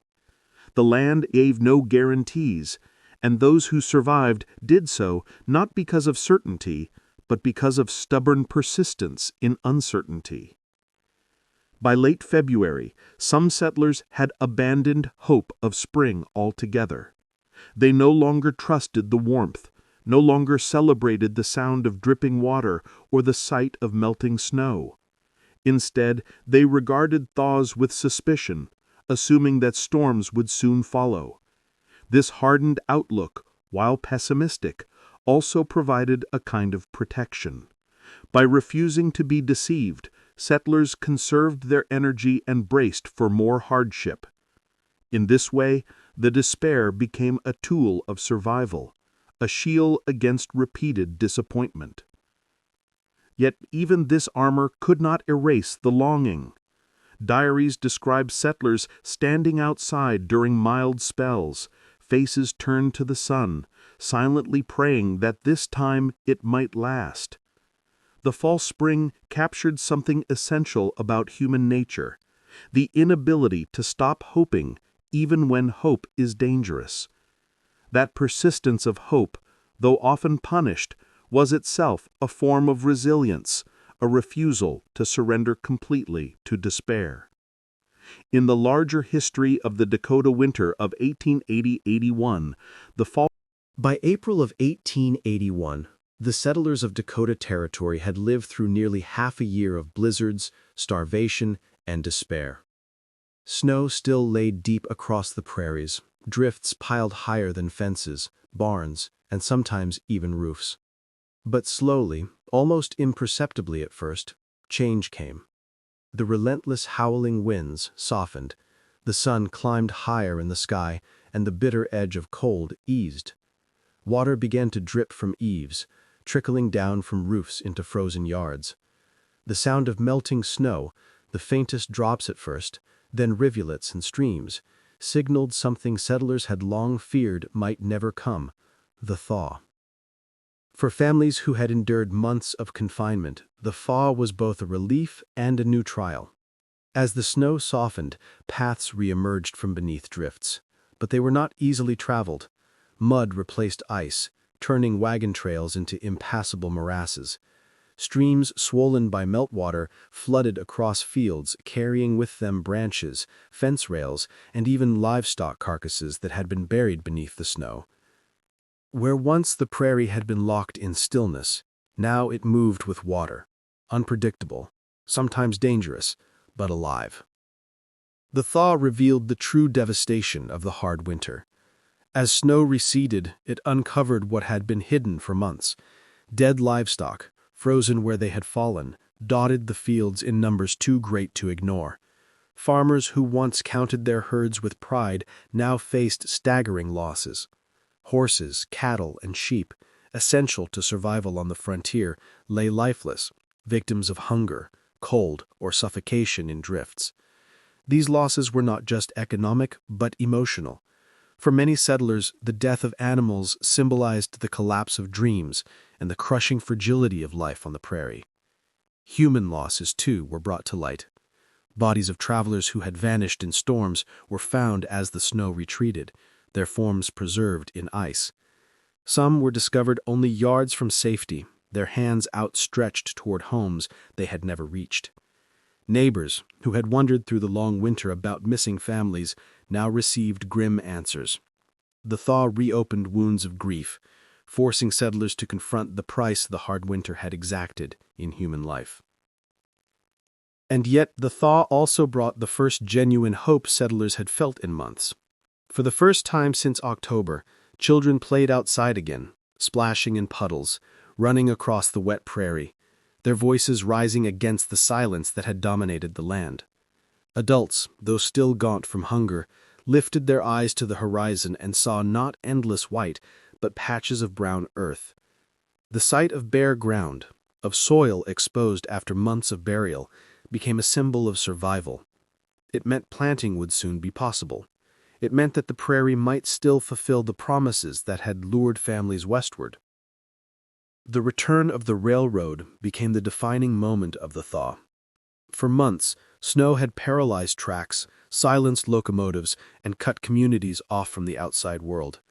Now, with melting underway, crews of workers battled to clear the drifts, digging, blasting, and plowing through mountains of snow. In April, the first trains pushed through, whistles echoing across the prairie like a call to life. Settlers gathered at depots, some weeping openly as cars loaded with flour, coal, and mail rolled into towns that had been starved of supplies. For many, the sound of the locomotive was as powerful as any sermon or hymn. It meant deliverance. The trains brought more than food and fuel. They reconnected settlers with the larger world. Letters from relatives, newspapers from distant cities, and goods long absent from store shelves arrived all at once. After months of silence and isolation, communities reawakened. Stores reopened, churches held services, schools resumed lessons. Life, which had seemed suspended in snow, began again. The thaw also brought challenges. Flooding swept through lowlands, destroying cabins, washing away fences, and delaying planting. The ground, soaked by meltwater, remained unworkable for weeks. Families who had survived the winter with almost no food now faced the spring with no seed, no livestock, and no reserves. Relief from the trains was essential, but it could not replace all that had been lost. For many, the thaw was not the end of struggle, but the beginning of a new one. Yet optimism, however fragile, grew. The prairie that had seemed a prison of snow revealed its fertility once again. Farmers prepared to plow as soon as the soil dried, determined to plant crops that might restore their fortunes. The cycle of hardship and hope resumed. The hard winter had shown settlers the worst the land could deliver. The thaw reminded them why they had come in the first place: the promise of land, independence, and the chance to build a future. For children, the thaw was remembered as a time of rediscovery. After months in darkened cabins, they reveled in the sun's warmth, the smell of wet earth, the chance to run freely once again. Their memories of snow tunnels and confinement gave way to memories of splashing in meltwater, of racing across fields where snow still lingered in patches.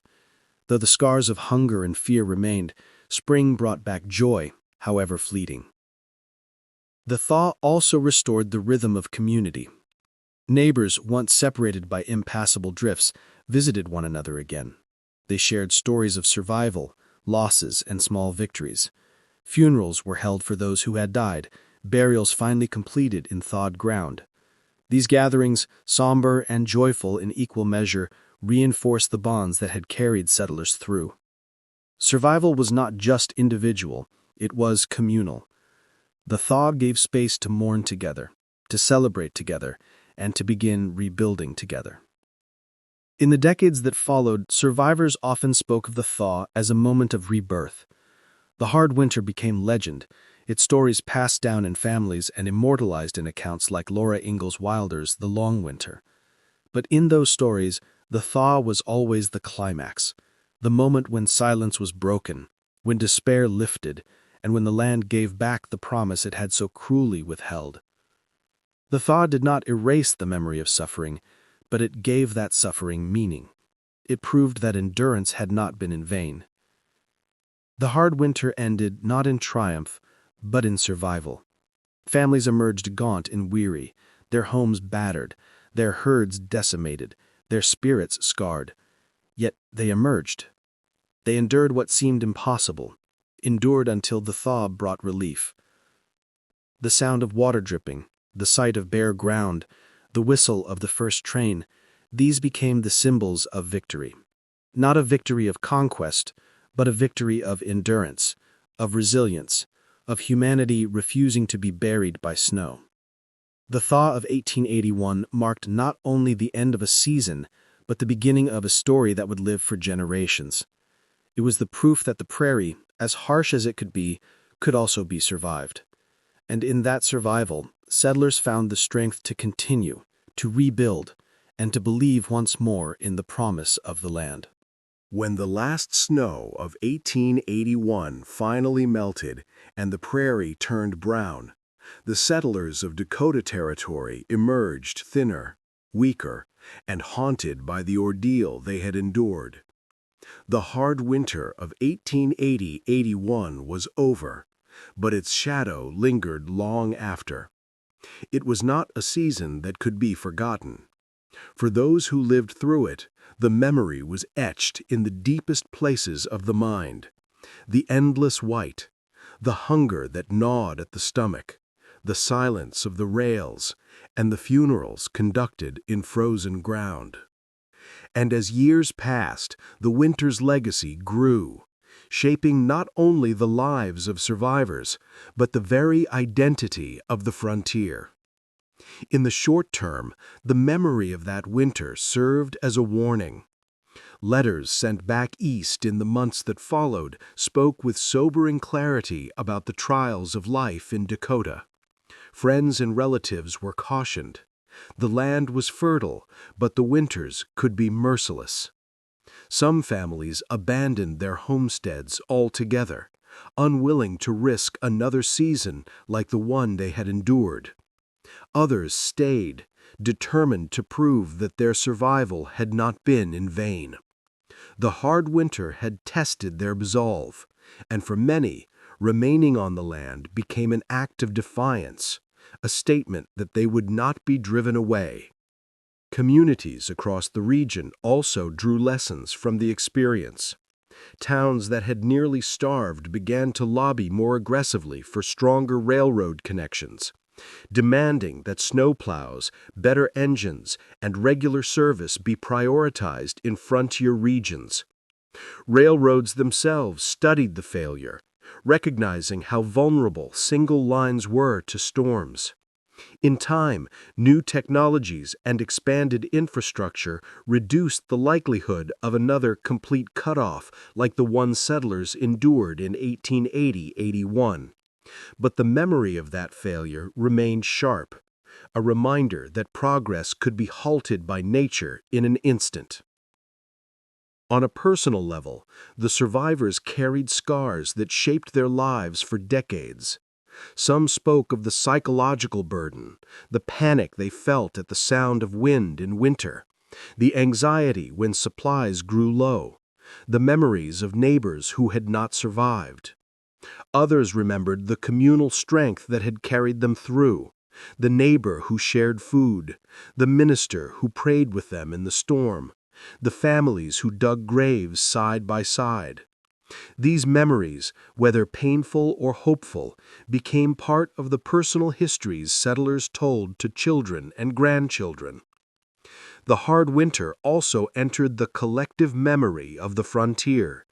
Stories of endurance and loss circulated in newspapers and later in history books, turning the season into a symbol of the dangers and determination of westward settlement. These stories emphasized not just the suffering, but the courage and resilience that had allowed communities to endure.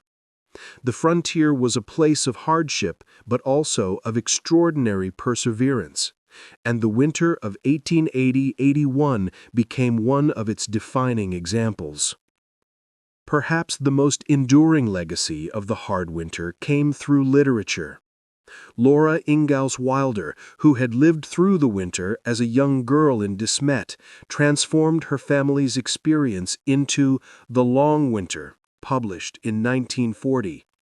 Though written for children and simplified in style, her account preserved the essential truths of the winter: the endless white, the hunger that gnawed at the stomach, the silence of the rails, and the funerals conducted in frozen ground.